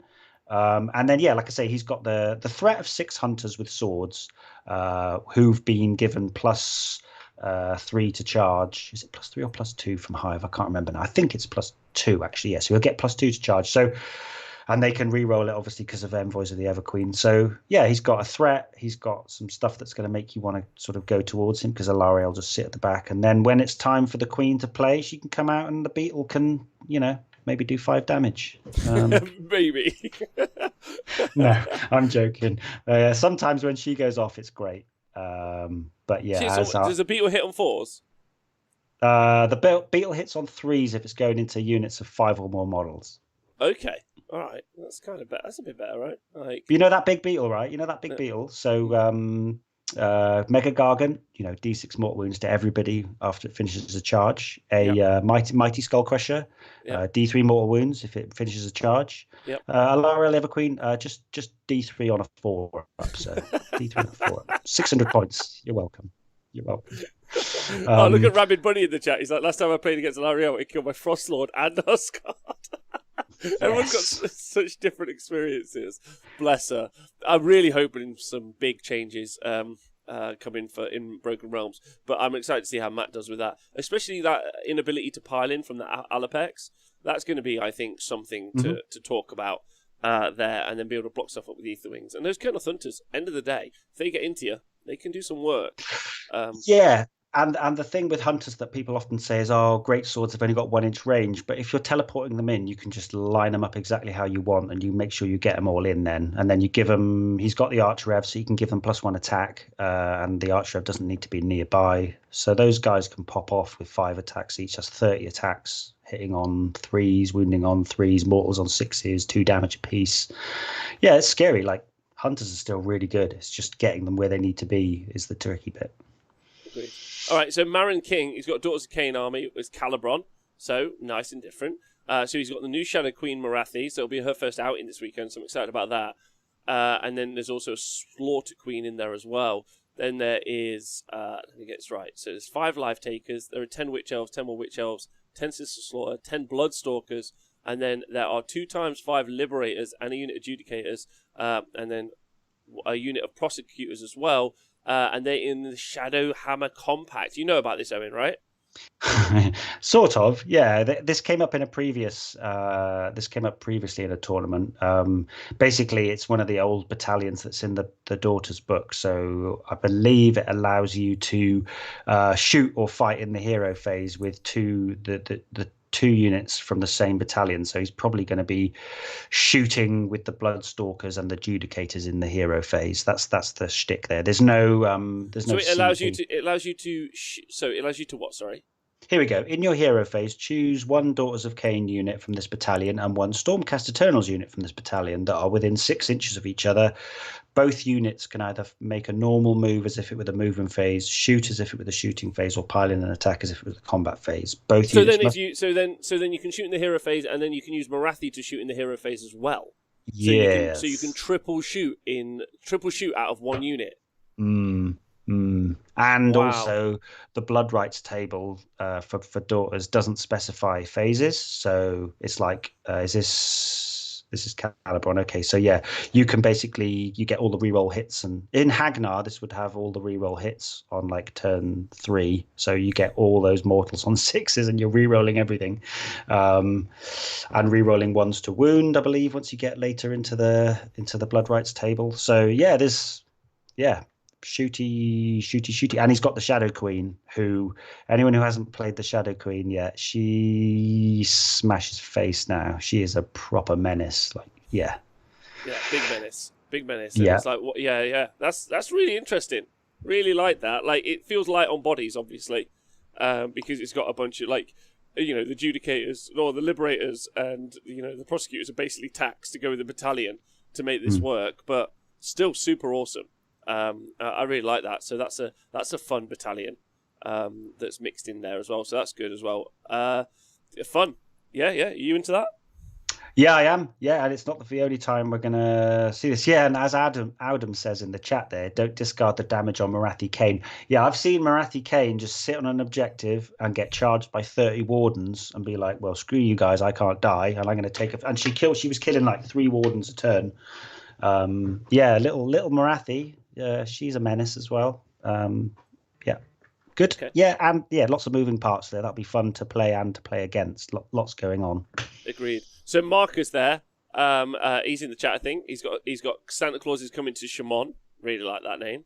He's got a Sons of Behemoth list in a Taker tribe, which we see a lot. There's going to be Kraken Eater, another Kraken Eater, so double kicker, and a War Stomper as well. That makes sense. And then he's got 3x1 Man Crusher Mega Gargant. So normally we only see the 2 megas and some more on foot. But you can't really like knock the damage coming out of the War Stomper. You can do some decent work. And the double kicking coming out of the Krakens is also interesting, right? Yeah, I think he's got some good protection there as well. So Santa is extremely intimidating, I'm sure, to certain. I'm not going to go there. It's fine. So yeah, Santa's got the -1 to hit aura from the trait, and Rudolph has got the plate of perfect protection. So the War Stomper, I believe, that's ignores a Pip of Ren. So he's got a way of looking after those megas. And then, yeah, it tends to be you either go 3 megas and 6 minis, or 3 megas and 3 minis, or 2 megas and 6 minis. And he's gone for the 3 big boys and the Prancer, Dancer, and Vixen being the little man crushers. So, yeah, this pretty in takers. This is what you see a lot. And it's very good because everything counts as loads of wounds. And it's just, can you kill it quick enough? That's it. That's the answer, right? Can you kill it quick enough? Super simple. Mark Wilson. I really like this list. He's got Slaves to Darkness, so organizer of the LGT Age of Sigmar event now, the team's event when it comes back. So it'll be really fun. Knights of the Empty Throne list, and you know I'm into this. Knights of the Empty Throne Varangard. He's got the Wall of Cursed Iron as well, so that's good. Another unit of 3 Varangard, so that's unit 6 Varangard, another unit 3. Chaos Sorcerer Lord times 2. Obviously, there's Mask of Darkness on one of them. 1 Chaos Sorcerer Lord, 1 Chaos Lord.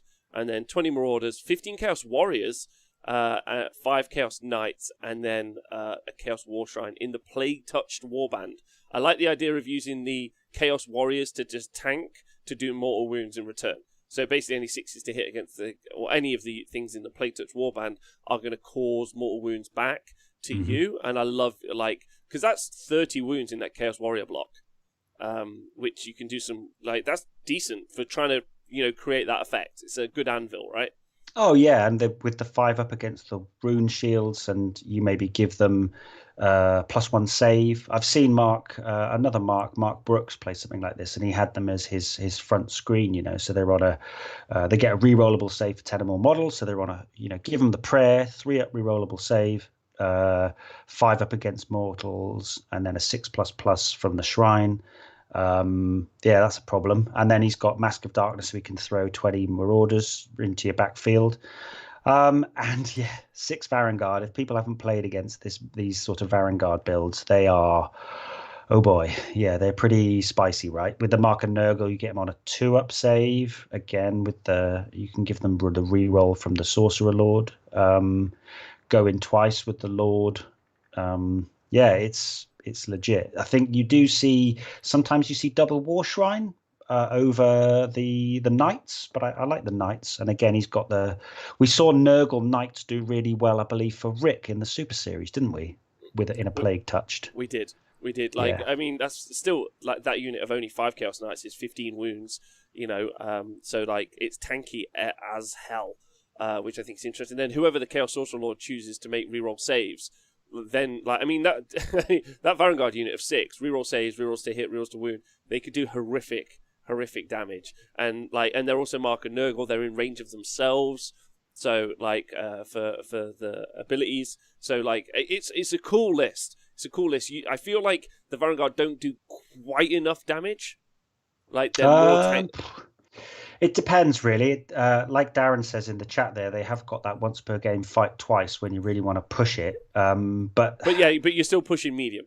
Like I think that's the best. Like you once per game push medium. Like for 560 points, I think they're more defensive for that point value than they are outputty. They can do some great work, but not like.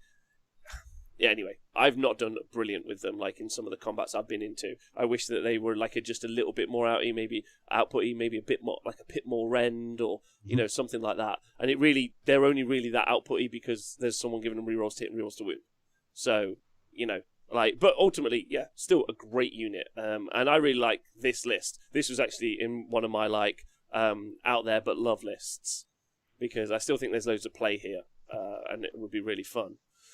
Next up, Mark Brooks, your man, Arch Warlock, Verminlord Warpseer in a Skaven list, Thankwall and Bone Ripper, then 3x20 Clan Rats, 6 Storm Fiends, 2 Warp Grinders, and Chronomantic Cogs. Is he going to put Thankwall and Bone Ripper under the ground and then throw him forward? Is that the plan?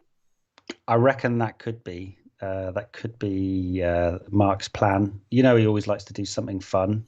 But yeah, I think if he's done something similar to this before, I think Deranged Inventor on the Warlock gives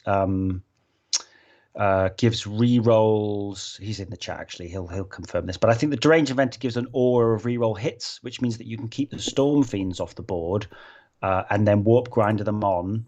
And then he doesn't have to rely on more warp power. He's got the rerolls as an aura to the hits.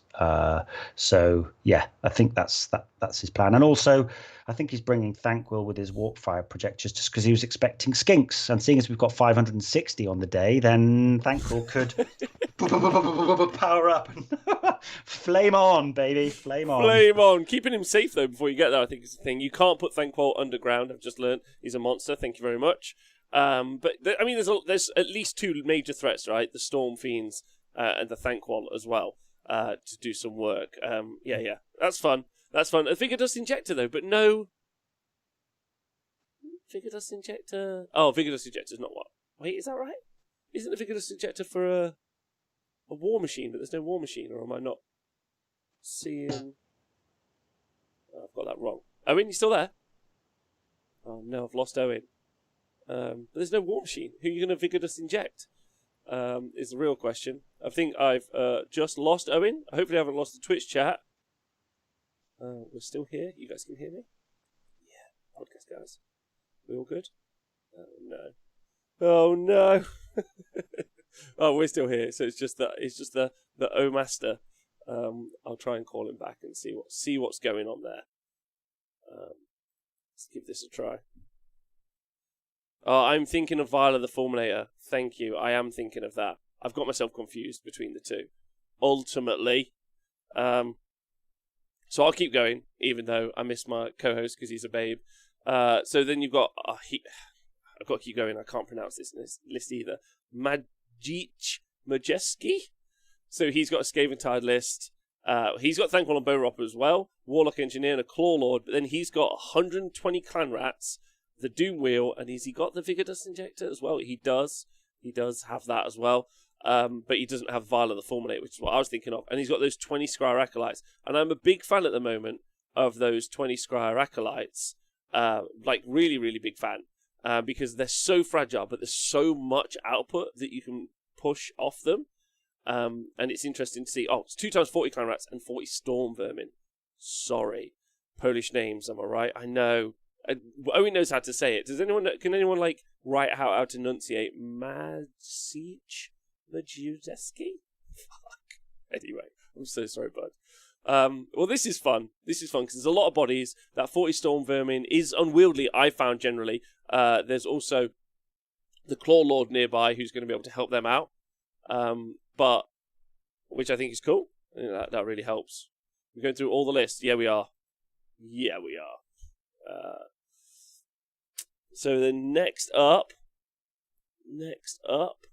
is Leonardo Aldem Lopez, who was in the chat. So he's got Daughters of Cain army, and it's Hagnar, obviously. He's got Hag Queen on Cauldron of Blood. He's got Marathi Cain and the Shadow Queen. He's got 30 Sisters Slaughter, 2x10 Witch Elves, and then he's got 10 Blood Sisters, 5 Blood Stalkers. So those 10 Blood Sisters are pretty good in a fight.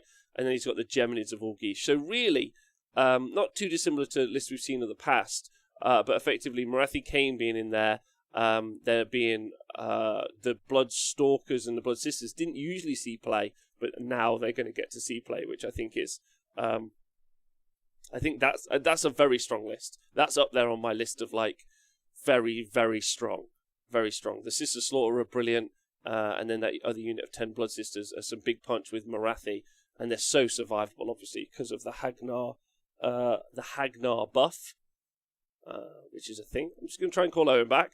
Been trying a couple of times. See if I can get him in the loop. But I like that list. That's fun. Wait, so Matchet is pronounced Matche.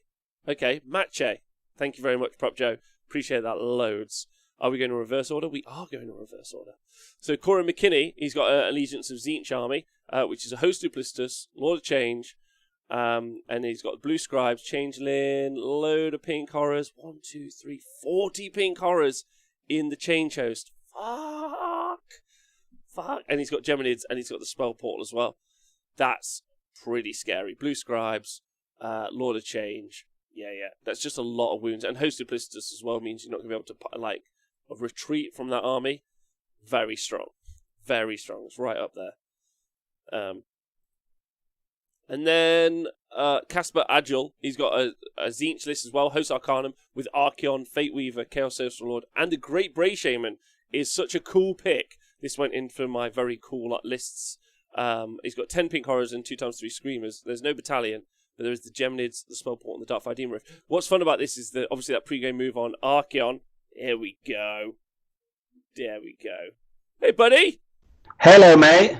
How are you? Welcome back. Thank you. Are we still live? We're still live. Yeah, we're doing really well. All right, amazing. Sorry about that. I'm not sure. I think the internet. I just was like, Anna, are you downloading something? What the hell's going on? She's like, I haven't done anything. Stop! It's not my fault. It's not me. I got some making up to do after this. Oh, I'm so sorry. I'll buy you lunch. I was just about to ask you if you want lunch. We'll be finished soon. Sorry, Rob. Right. Sorry, Anna. Can we just say a big shout out to Sorry, Anna? That's what we're doing. Yeah. Yeah. So this list has only got 70 wounds on paper, but it's actually 200 wounds. No, not this list. You're talking about the last list. Sorry.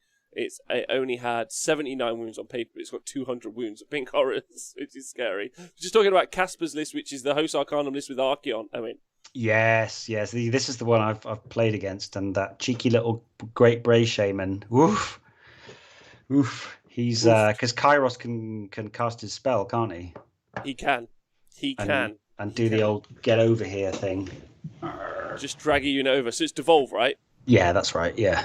Spicy. It is spicy. Through the spell portal as well. So yeah, your opponent gets all his ranges all perfect, and then Casper just rolls and gets a pre-game move to bring a hero even further forward, and then does the old get over here, and then maybe just picks off that key little hero with Kairos' spell. It's cool. It is cool. Again, Archeon Tzeentch. Fun. Yeah, I apologise. Maybe we should have not done the whole lot. This is a lot of lists. Sorry, Owen.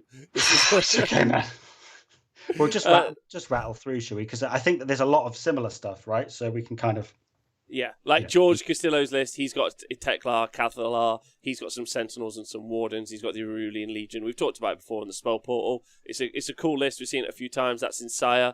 Then you've got Jonathan Anderson, he's got a Deep King list with Futhwan, he's got Volti, he's instead of having like smaller units of eels, he's still got 2x6 Morsar, he's got Ishlan, he's got the Leviathan as well, the Apalex with the net launcher and the Aether Wings. See, you know a unit's good when as soon as you start looking at like brand new lists for a tournament, everyone's got the same thing. Turtles there, net launchers there, Void Chill on Volti's there. John Keatley, he's got an Iron Jaws list, an Iron Sun, so he's got the Mega Boss on More Crush, he's got 2 War Chanters, 2 Weird Knobs as well, which I thought was cool when I looked at this earlier, and he's full of brutes. As opposed to, so he's got 2x10 brutes, and he's got 3x5 brutes as well in the Iron Fist. So like a lot more elite than we normally see, but there's still a lot of output available from that Iron Jaws list, which is quite fun. Then Jiwan Noah Singh has got a Dracoth tail. He's got like Min Skinks, which is nice to see. He's obviously got all of the characters that you often see as well, as including the Skink Oracle on Troglodon. With Croak and the Bellwind Vortex and the Geminids, and then he's got those 2 maxed out units of Salamanders as well. Not as many Salamanders generally taken at the moment, Owen, but still brilliant, right? Yeah. 3 Salamanders is still an absolute terror, and the Croak and Slan together is amazing for the summoning in a Draco Tail list. So yeah, he'll do well with that, I think. He's moved. He was the chap playing the Blight King, the big Blight King spam list in Butchers. So he's had a mix up to go from tanking and bogging people down to just blazing them off the table with hot lizard fire instead. Yeah, okay. Well, so then Jake Rusi, who's got a Nurgle list from Munificent Wanderers. This is the list we talked about earlier. So it's the triple, so it's the Thricefold Befoulment, so it's got the 3 unclean ones, one of them in Rotigus. It's got Be'lakor, it's got the 30 plague bearers, the 2x10 plague bearers, and it's got the Untamed Beast. And it's also got the Geminids and the Spell Portal in as well. So that's really, really good in that list because obviously you can do the spell from the Great Unclean Ones through. And there's actually a lot more global damage. So what I mean by that is damage that you can get from anywhere on the board. Rotigus, the wheel, and then the Spell Portal. You can do you can take out a lot of support characters in this list. You wouldn't really think of Nurgle being able to like affect your spell damage, but this is a thing. Oh yeah, like Rotti's spell is fantastic, and then like you say, Plague Wind through the portal. It ends up being 3d3 in the Thricefold. So yeah, this is what Steve Follows has been running a lot, and is great. Looks like a great fun to play and to play against. It's a bit of a difficult nut to crack. Munificent Wanderers does a lot for that as well. Agreed. So then Inferno's running Mortis Praetorian lists, which is Catacross, Arcan, 15 Death Riders, 2x Mortec, Guard, and obviously those 2 crawlers that you normally see. Catacross and Arcan? What am I missing here, Owen? What do I not see? Like, what's this combo? I just think that he obviously wants the spellcasting power. I think didn't Speckles ran Catacross and Arcan together? Am I right? Yeah. I think He did. Yeah. I mean, he's got some very obvious threats. There's no natural synergies there. I think Catacross and Nagash is quite fun together. I've played that once, but it's hard mode. But yeah, he's got. I fear that he may not have enough screens there because essentially it's the 2 Mortec Guard and Catacross and the Crawlers are going to hold the back objective because he's going to need the Mortec to screen off the Crawlers, and then he's literally got the 15 Death Riders and an Arcan can go and push.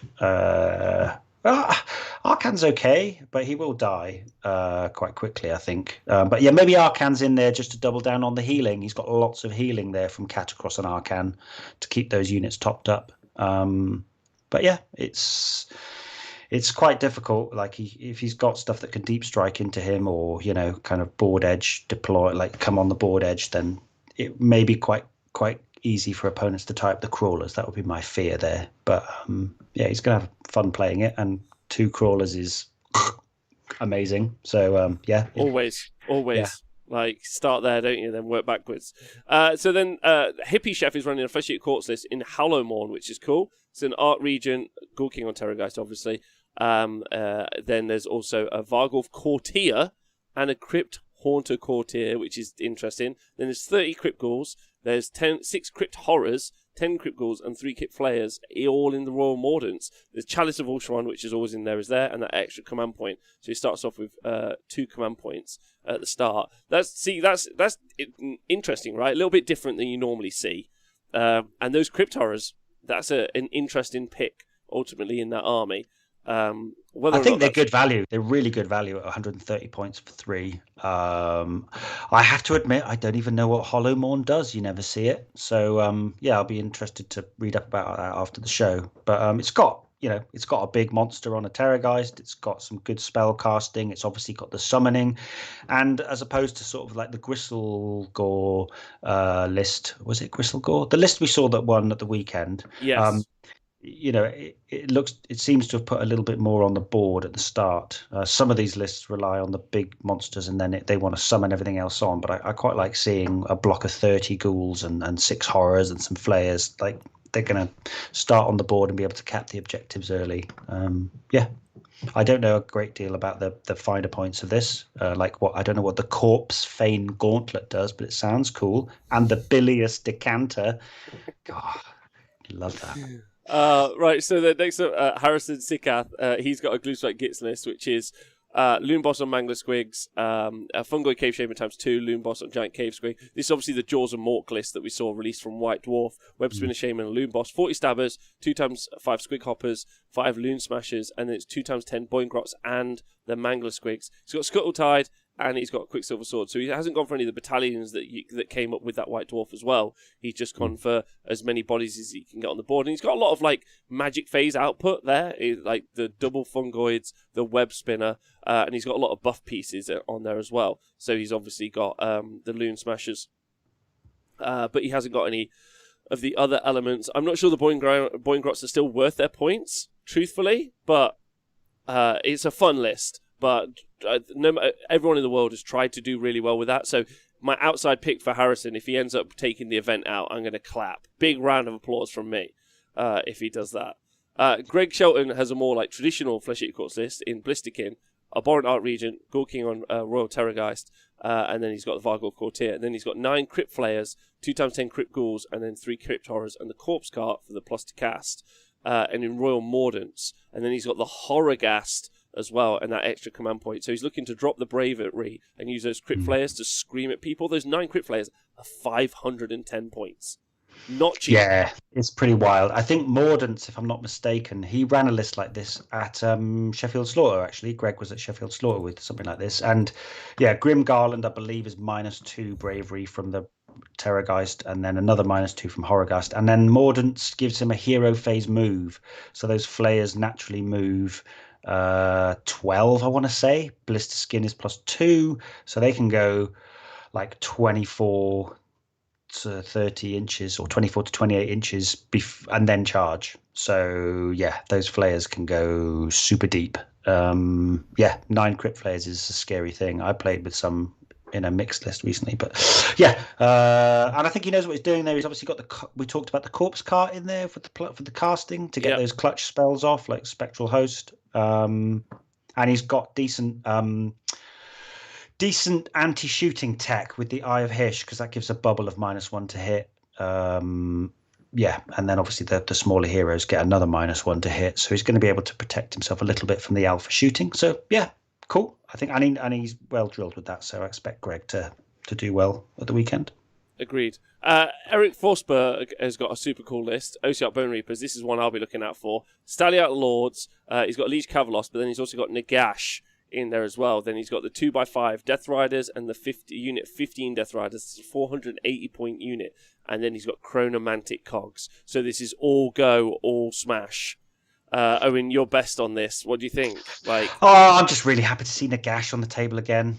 This is probably the first time I've seen Nagash for a long time, and I think he's still got game. Obviously, running and charging in Staliarchs with Cogs. We saw, obviously, it was in the time of Petrifex. We saw somebody do really well at CanCon with something like this, I believe. Yeah. But yeah, it's just put your balls on the table. I'd like to see this and the Khorne army fight each other. The one we saw with the 3 Bloodthirsters and Archeon. I just want to see him smash in the middle. Be like about 3 models left when all the dust settles. Yeah. 15 Death Riders. He's got no way of buffing. He has actually. Sorry, Liege Cavalos +1 attack. I really like my little pick for the Liege Cavalos is he buddies up with Nagash, and then he gives them +1 attack in the shooting phase, and then Nagash gives the opponent both eyes, both laser eyes. Two eyes of Nagash. Mate, it catches people out every time. So he can go up there, spam a load of arcane bolts out, and then give them both eyes, and then be like, right, lads, come on, horsey boys. Charge! Yeah, I'm into it. I think it's great. I think Death Riders are some of the best cav in the game as well. Especially if you can get the wedge off, 15 guys, mortal wounds on 5s, punch in, 6-inch pile in. Yeah, it's cool. It does what it says on the tin, right? But I think it's nice to see Nagash. I hope he doesn't get killed by a frog on a platform. I hope he does. Echo Scorpion's running a Scaventide list with a Greyseer on Screaming Bell, a Warlock Engineer, a Warp Null Vermin Lord, and a Claw Lord. And then he's got 2x40 Clan Rats and 10 Storm Vermin, and he's taken the Claw Horde Battalion as well. Then he's got that big brick of Warplock Jezzails, 420 points of Jezzails. I quite like this list because it lowers his drops a little bit, allows him to take that extra artifact as well. So on the Warp Null, he's got the Staff of Rightful Supremacy. And then obviously you've got the Screaming Bell, which you can kind of run up. So you do have this kind of big central brick. I would say the only thing I feel about it is it lacks it's got the threat in the Warplock Jezzails, but it just doesn't really have the other threat. The Warp Null Vermin Lord's fine, but I've used him a couple of times, and he's swingy, he can miss, and when he misses, he does nothing. I've lost him and Lubos and Magnus Squig had a fight. He lost 3 rounds of combat against them. He charged as well. He was so he can generally fuck up a little bit. So I would say there's only really the one threat in there in those Jezzails, but you do have to get past a lot of bodies to deal with it, I would argue. But pretty fun. Yeah, definitely. You've got to respect those Jezzails, but Warp Null Vermin Lord. That's like the lure of the 5 damage, isn't it? 5 damage. Yeah, that's 20 damage. Yeah, and then it doesn't work out. But that is the guy, isn't it? The guy that's popping out with that big glaive. Yeah, Am I yeah. right thinking? Yeah. The Forge Wheel dude. Yeah. Who we do need to tweak that actually, because I don't think he's a leader. Strangely, he's a Behemoth, but he's not a leader, so we can't take the artifact. But we'll. Okay, we'll tweak that. Darren Quirk is taking an Iron Death Deep list in Iron Arc. So he's got Volti, for some reason with the Void Chill Darkness. The Eidolon, the Aspect of the Sea. I know, he's got the Soul Scry. Then he's only got 3 Ishlangard, 6 Morsar, 3 Morsar. Then he's got 2 Apolexes with the Net Launchers and the Leviathan. Owen, it feels like I'm not going to be piling in a lot if ever I play against Iron Death Deepkin. Nah, man, you just got to stand and shoot them instead, right? I think that's but then you can only shoot the closest one. But yeah, you're right. I mean, I think giving the Alapex plus 2-inch move and making their combat profile and their shooting profile better, giving them an extra ability on that shooting profile, 10 points. So that 10-point increase, I don't think it's putting off those Deepkin players. I think it's he's a solid pick. And as other people have said, I think you'll see him in a lot of other armies because Idoneth can go into a lot of different stuff. But yeah, here, as a point of difference, there's no Aether Wings, so he hasn't got quite as much board presence. But yeah, the big Leviathan ignoring the Rend. But he's traded off bodies to get the sea in, the Aspect to the Sea, with his +1 to wound bubble. So you'd imagine that this one would play a little bit more as a traditional, in the way that Idoneth lists played before, right? In terms of it's combat. It's 6 eels getting +3 attacks and blowing up the world. It's not necessarily like, say, Matthew's list, which has got a lot more smaller units looking to sort of dominate the board. I don't know. Yeah. Yeah, I think we're going to all not be able to pile in for a while, and that's going to stress me out. So Daniil's running a Slave to Darkness list. So Fate Weaver, Slave to Dark, and Demon Prince. He's got 2 of them, and both of them mark Khorne. I really, really like this list. He's got Chaos Sorcerer Lord and Be'lakor. And then he's got 40 Marauders, 2x20 Marauders. He's got the 9 Untamed Beasts. And he's got Vortex and Umbral spell pool, so he's got all the options available to him here. I like the idea of taking the Balewind to put the Chaos Sorcerer Lord on for later, but those Demon Princes and then Be'lakor. So there's a lot of shutdown available in this army, like a lot of shutdown. So then those Marauders can go in and charge. What do you think about this, Owen? Yeah, this is cool. This is like fun police, isn't it, really, this list? It's just like, he's got, as you say, Kairos Rig, Be'lakor's ability. Whispers of Chaos is an amazing spell that often you only see the 1 or 2 casters, so people always take Mask or they double up on Mask, but Whispers is, kill a model. So mortal wounds on 6 is 1 dice for every model in the unit. If you kill a model, they can't move until your next hero phase. So more control there again. And then, 80 Marauders. I'm intrigued. I'm intrigued by the undivided marks on some of these. I think that gives some battle shock immunity, perhaps. But yeah, there's a load of stuff in there that I probably haven't picked up because Daniil's pretty smart. Daniil's the fellow who did really well with Change Host at Bobo. Do you remember? He is. Yeah. Yeah. So there'll be some sweet tech in there that I haven't quite picked up on. But he's being able to. A lot of it is about stopping the opponent doing what they want to do, and obviously the Despoiler's abilities with turning pieces of scenery to pitch black is great in a shooting meta. It's cool. And then when they need to go in, those Demon Princes, they both fight at the start of the combat phase. So, there's a decent amount of output there from them when, movement 12 flying units. So, it's cool. I like it. I like it a lot. All right. So then next up, Daniil Latch, Stormcast Eternal. He's got an Anvils of Heldenhammer list. He's got the Wardens of the Storm Keep. So that's all the characters in here, which is the Azeroth, the Castellan, the Celestin, and the Relictor. Are going inside that battalion. Then he's got 30 Liberators and 2 times 10 Liberators. He's got 2 units of 3 Ether Wings, and he's got that again. Second time we've seen that today. A unit of 9 Vanguard Raptors with long strike crossbows. So you've got CP for days, being able to use on those long strikes. And then because you're generating loads of extra CP, you got the Zeros for reroll 1s. You got a lot of CP available and some good usage in the Anvils list. Not loads to unpack about that, but not. It's positive. What do you think? Yeah, and one thing to pick out again is he's taken Lantern of the Tempest, which came up in one of our list shows recently, which was that really nice Holy Within 12 reroll 6s to hit in the shooting phase for your opponent. So he's able to give his characters some protection against Sentinels, for example, or Salamanders, which is really nice. Pick that Lantern of the Tempest.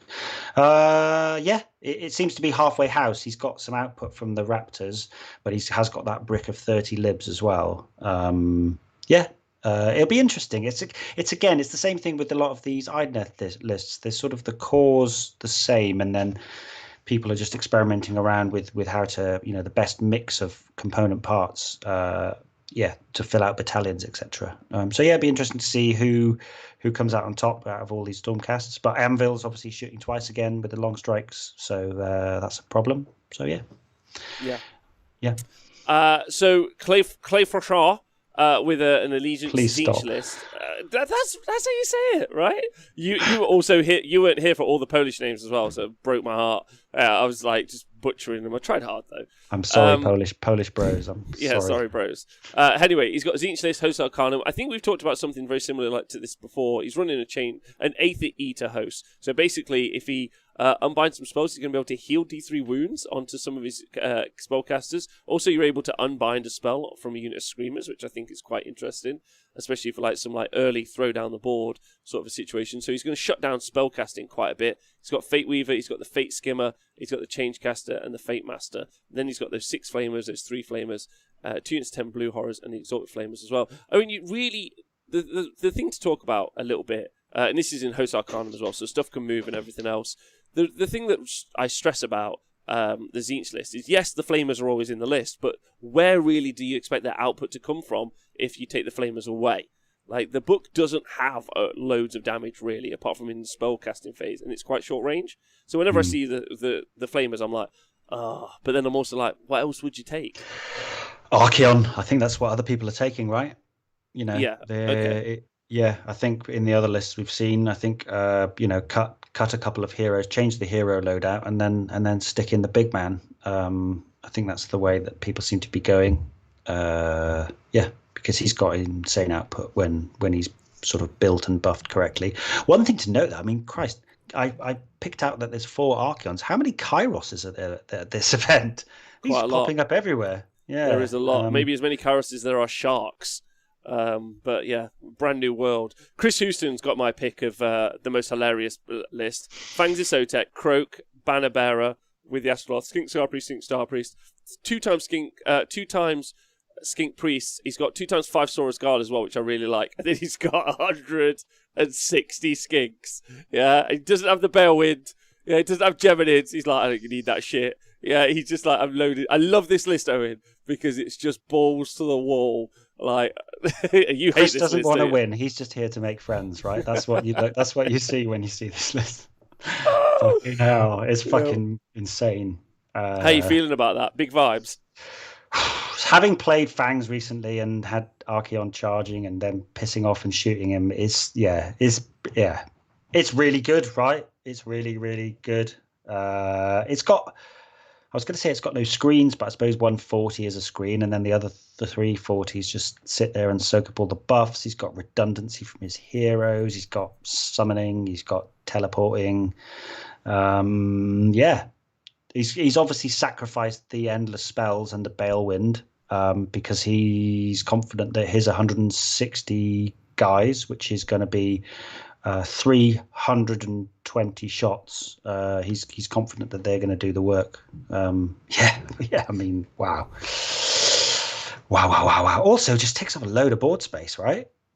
And, we saw 300 Noblar. They take up quite a bit of board space. So I'm sure 160 Skinks can dominate the board as well. But it's a lot. And the spells, virgins, or skink chads.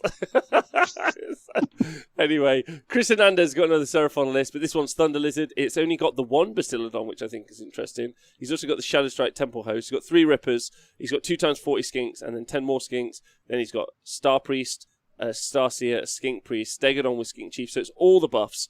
And a Slan Star Master and a Skink Priest. No Croak is Chris Hernandez. Is he the hero of the day? We'll give him that. I think it's that thing of the Seraphon players appreciating where the strength of the book lies and kind of changing things, and obviously Chris has got quite a mixed force here. I love to see the Starseer. I think the Starseer is great. He's got a cool spell and he gives out the 3d6 charge. Not that I can see. I suppose the Skinks might want to go in and fight. Yeah, Bolt Spitters and Clubs. So he may go in and fight a bit with them. There's still loads of really good stuff in there. He's in Thunder Lizards though, so he's got no summoning, and he's not doing that retreating thing. But yeah, the Bastillodon's going to shoot twice. He's got some Rippers to go and hassle and objective and things. So I'm running out of things to say about Seraphon other than it's really good. That's fine, because we've got the best list in the world next. Blagan, Beasts of Chaos, my favourite list. He's got Doom Ball. You've just jumped Cabbage. Sorry. Charles Colonel Cabbage, Super Friends, Marathi Kane and the Shadow Queen. He's got Bundo Whalebiter, which is an ally. And he's got Gotrek Gunderson. And then he's got 2 times 10 Venari Wardens and 10 Sentinels. It's 91 wounds. It's all named characters of legend. It's pretty fun, actually. What do you think of this list? I think he's going to have a wonderful time. I'm not sure how many games he's going to win, but like the whole kind of these sort of mixed order lists just get sort of updated every time something new comes out, right? So in the past you used to see like Marathi and Alariel, and now it's Gotrek and the Shadow Queen and Bundo. They all do slightly different things, but I mean Gotrek and the Shadow Queen can deal out some serious hurt. Very much like the Archeon and Triple Bloodthirster list, though. I think he'll blow up a lot of stuff and then maybe get pipped on the mission. But he's going to have a wonderful time doing it, right? He's going to have a really great time. It's a super fun list, ultimately. Like, it's got loads of cool bits in. And yeah, you generally end up every time with like a new mixed order list. And you're going to be able to kick that football and across the field, that objective, which is fun. So that's a good list. I really like this list. but not as much as Blargan's list, which is Beast of Chaos with a Doom Ball, a Great Bray Shaman who's the general, 10 Best of Gores, 2x10 Gore, and then in the Desolating Beast Herd, he has got 3x40 Ungor Raiders, 30 Ungor Raiders, and 2x10 Ungor Raiders. And in case anyone wasn't sure what Desolating Beast Herd does, it allows you to get exploding sixes in your opponent's territory, but you don't have to be in it, your opponent can be in it. Yeah? And then also, you've got a shit ton of shots from those bows, because I worked it out, I did some maths on this, Owen. You basically get a 6-inch move, you get a pre-game move, which is 12 inches, so that puts you to 12 inches. Yeah, you then get +1 to your run roll, and you can still shoot. So you basically go a minimum of 13 inches plus a d6, and then you can still shoot with a lot of shooting. Yeah, and the unit sizes give them re-rolling 1s and 2s, so they're hitting on 4s, re-rolling 1s and 2s. I think I've seen 150 shots with the re-rolls and the explosions. Yeah, he's looking to be the alpha. Well, he's the only beast, so he's already the alpha beast. But the alpha beast in terms of his being the best beast and probably alpha striking the shit out of someone if given the opportunity. That's quite the that's quite the goat bomb, isn't it? It's a lot. Unfortunately, I think what happens. I love this list. I love it, and it's also so fast. There's going to be so much in your territory the first turn, and then there'll be 10 Gore stood at the back "Come on, lads!" Just screaming from the back objective, "You've got this!" And I love it. Cabbage has pointed it out in the chat, and it's there we go, Daka goats. I think Darren wants it to be called Daka goats. Whilst Volturnus might turn up with his Void Chill Darkness, and others may turn up with some kind of Blade of Unending Shadows or something. The Great Bray Shaman, he's bringing his trumpet with him, the Bray Blast Trumpet. I love the idea of all these people turning up with these legendary weapons of from days gone by, and then there's a goat with a trumpet, and he's just going to toot his horn, and he gives +1 to hit for all the Ungor Raiders when they ambush. So those guys are going to be hitting on 3s, re-rolling 1s and 2s. It's brilliant. It's a great list. Who knows how it will fucking do. So then Benjamin Sava, big name, big list. Hag Queen of Cauldron of Blood, Slaughter Queen, 30 Witch Elves, 10 Witch Elves, 10 Sisters of Slaughter. Then he's got 5 Heart Renders, 15 Bloodstalkers, and then he's got the Shadow Hammer Compact as well. So the 5 Judicators, the Prosecutors, the Liberators, and the Liberators. And I think the key part here is that the 15 Bloodstalkers that are also in this list, like we talked about before, now we know that they're going to be able to shoot 3 times, twice in the hero phase and once in the combat phase. Is pretty wild, right? No, sorry, once in the shooting phase. Twice in the hero phase, once in the shooting phase. I know what you meant. Yeah, it's pretty damn wild that. I think, he's probably lent in more to get more out of the shooting than the previous list. No Marathi. Oh, there we go. Benjamin's list. Only twice in his list. There's no Marathi. Yes, sorry, I didn't. Yeah, no. So only twice. Oh, well. Just the twice then, yeah. Just the twice. Mortal wounds on 6s, 24-inch range, and those snakes. But they can. Oh yeah, he's got 15, so it's going to be even more shots. Anyway, I'm running out of juice here. Sorry, bud. Rob, no, you're okay, man. We're almost there. But yeah, he obviously knows how to play the rest of it really well from his time running it. With that really high win percentage. So interesting. I think, as he said, it's getting a little bit of play out of the Shadow Hammer Compact before it goes away, because I'd imagine there'll be a new Daughters book not too long. Yeah, interesting to see. It is interesting. I wonder if there's a way, to fit Marathian as well, and then have as many bloods. Do you know what I mean? Try and double up on or triple up on that. But that's super fun and interesting. Obviously, Benjamin's such a good player with that Daughters of Cain army. So watching him go back to his old stomping ground, but with some new stuff, is fascinating. And then Basil Inferna, he's got a Thunder Lizard list, double Bastiladon, still got 2 units of 40 Skinks in as well. He's got a Slan Starmaster, no Croak. He's got a Saurus Scarvet as well, which I think is quite nice, ×2, and then a Skink Star Priest and a Priest. So all the strength that you could want from the Thunder Lizard list, with some also fighting Carnosaurs. So big fan of that. AZ's got. Oh, unless you got something to say on it, Owen. Sorry. All I wanted to say was that it does appear that he should call this Basil's Ark, because pretty much everything comes in twos, right? The Basiladons came in 2x2. The Skinks came in 2x2. The 40 Skinks came in 2x2. Even the bloody Carnosaur came in 2x2. 2x2. Honestly, the concept of watching two Carnosaurs try to repopulate the Carnosaur Earth is not what I was expected to.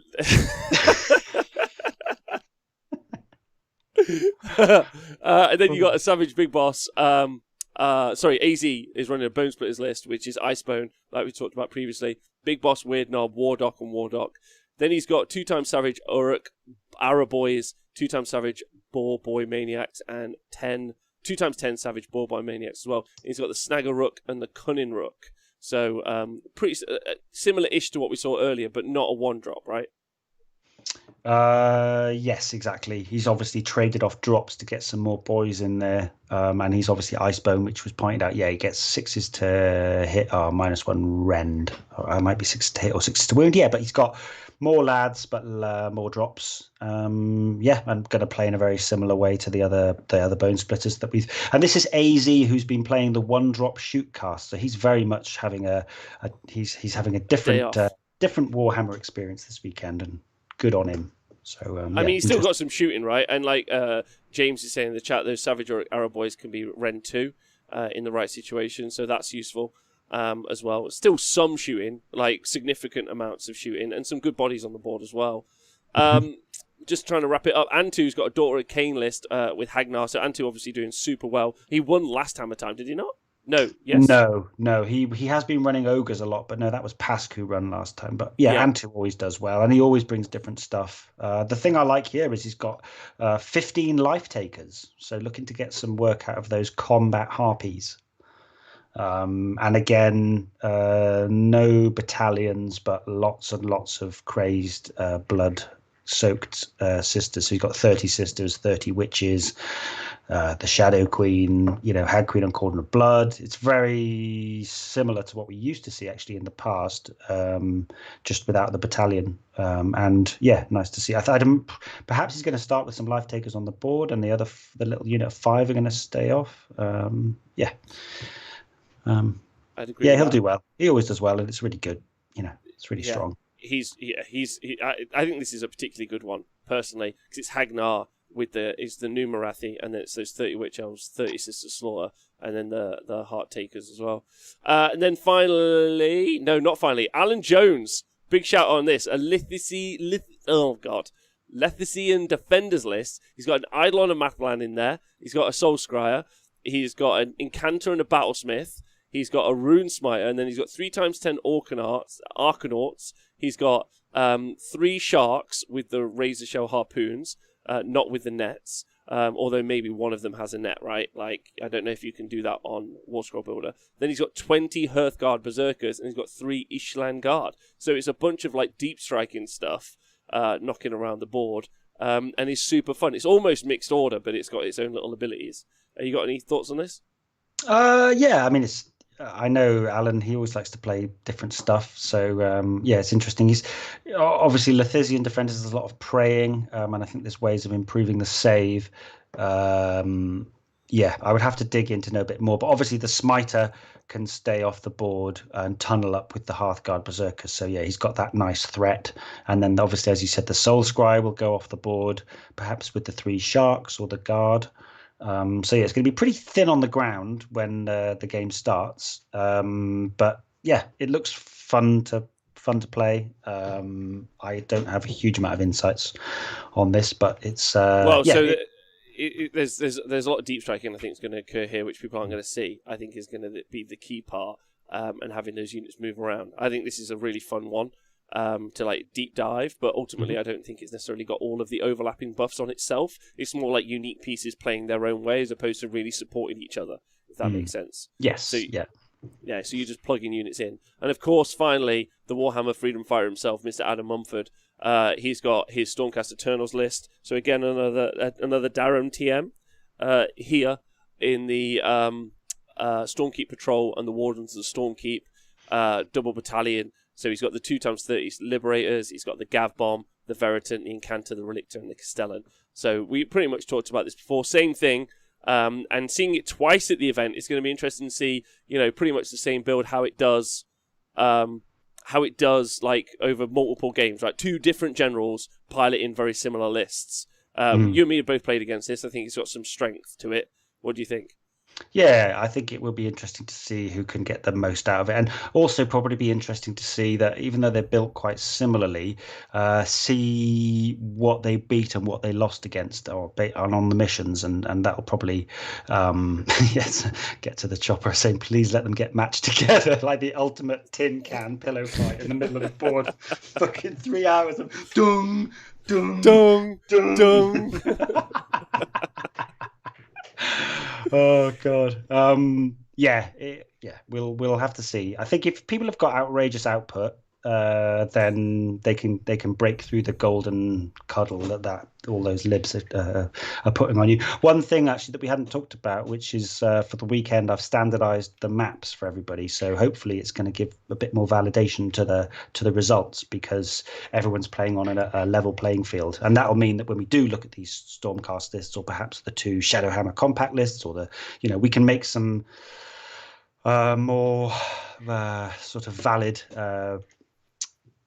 analysis of how well things have done, because there's a bit more standardization in terms of what the mission, the missions and the maps are all obviously the same. So I think that's going to be really important to see how they play against each other as well. And I'd like to see standardized maps anyway for Age of Sigmar, generally for missions. I think that makes sense. Just like I'd like to see standardized terrain for Age of Sigmar, not like just one set of terrain, obviously different terrain for different matchups. And I think that would be a healthy way for the game to go forward. Personally, Owen, like, pretty exciting. So who's your pick? Who's your pick to win, or what's your list to win?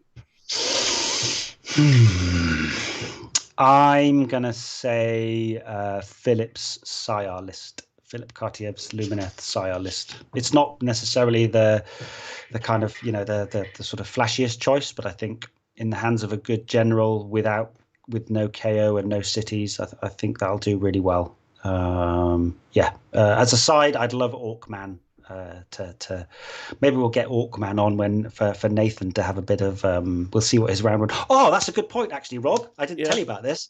You're gonna do the round 1 draw right now live. Oh, if you're okay with that. What do I do?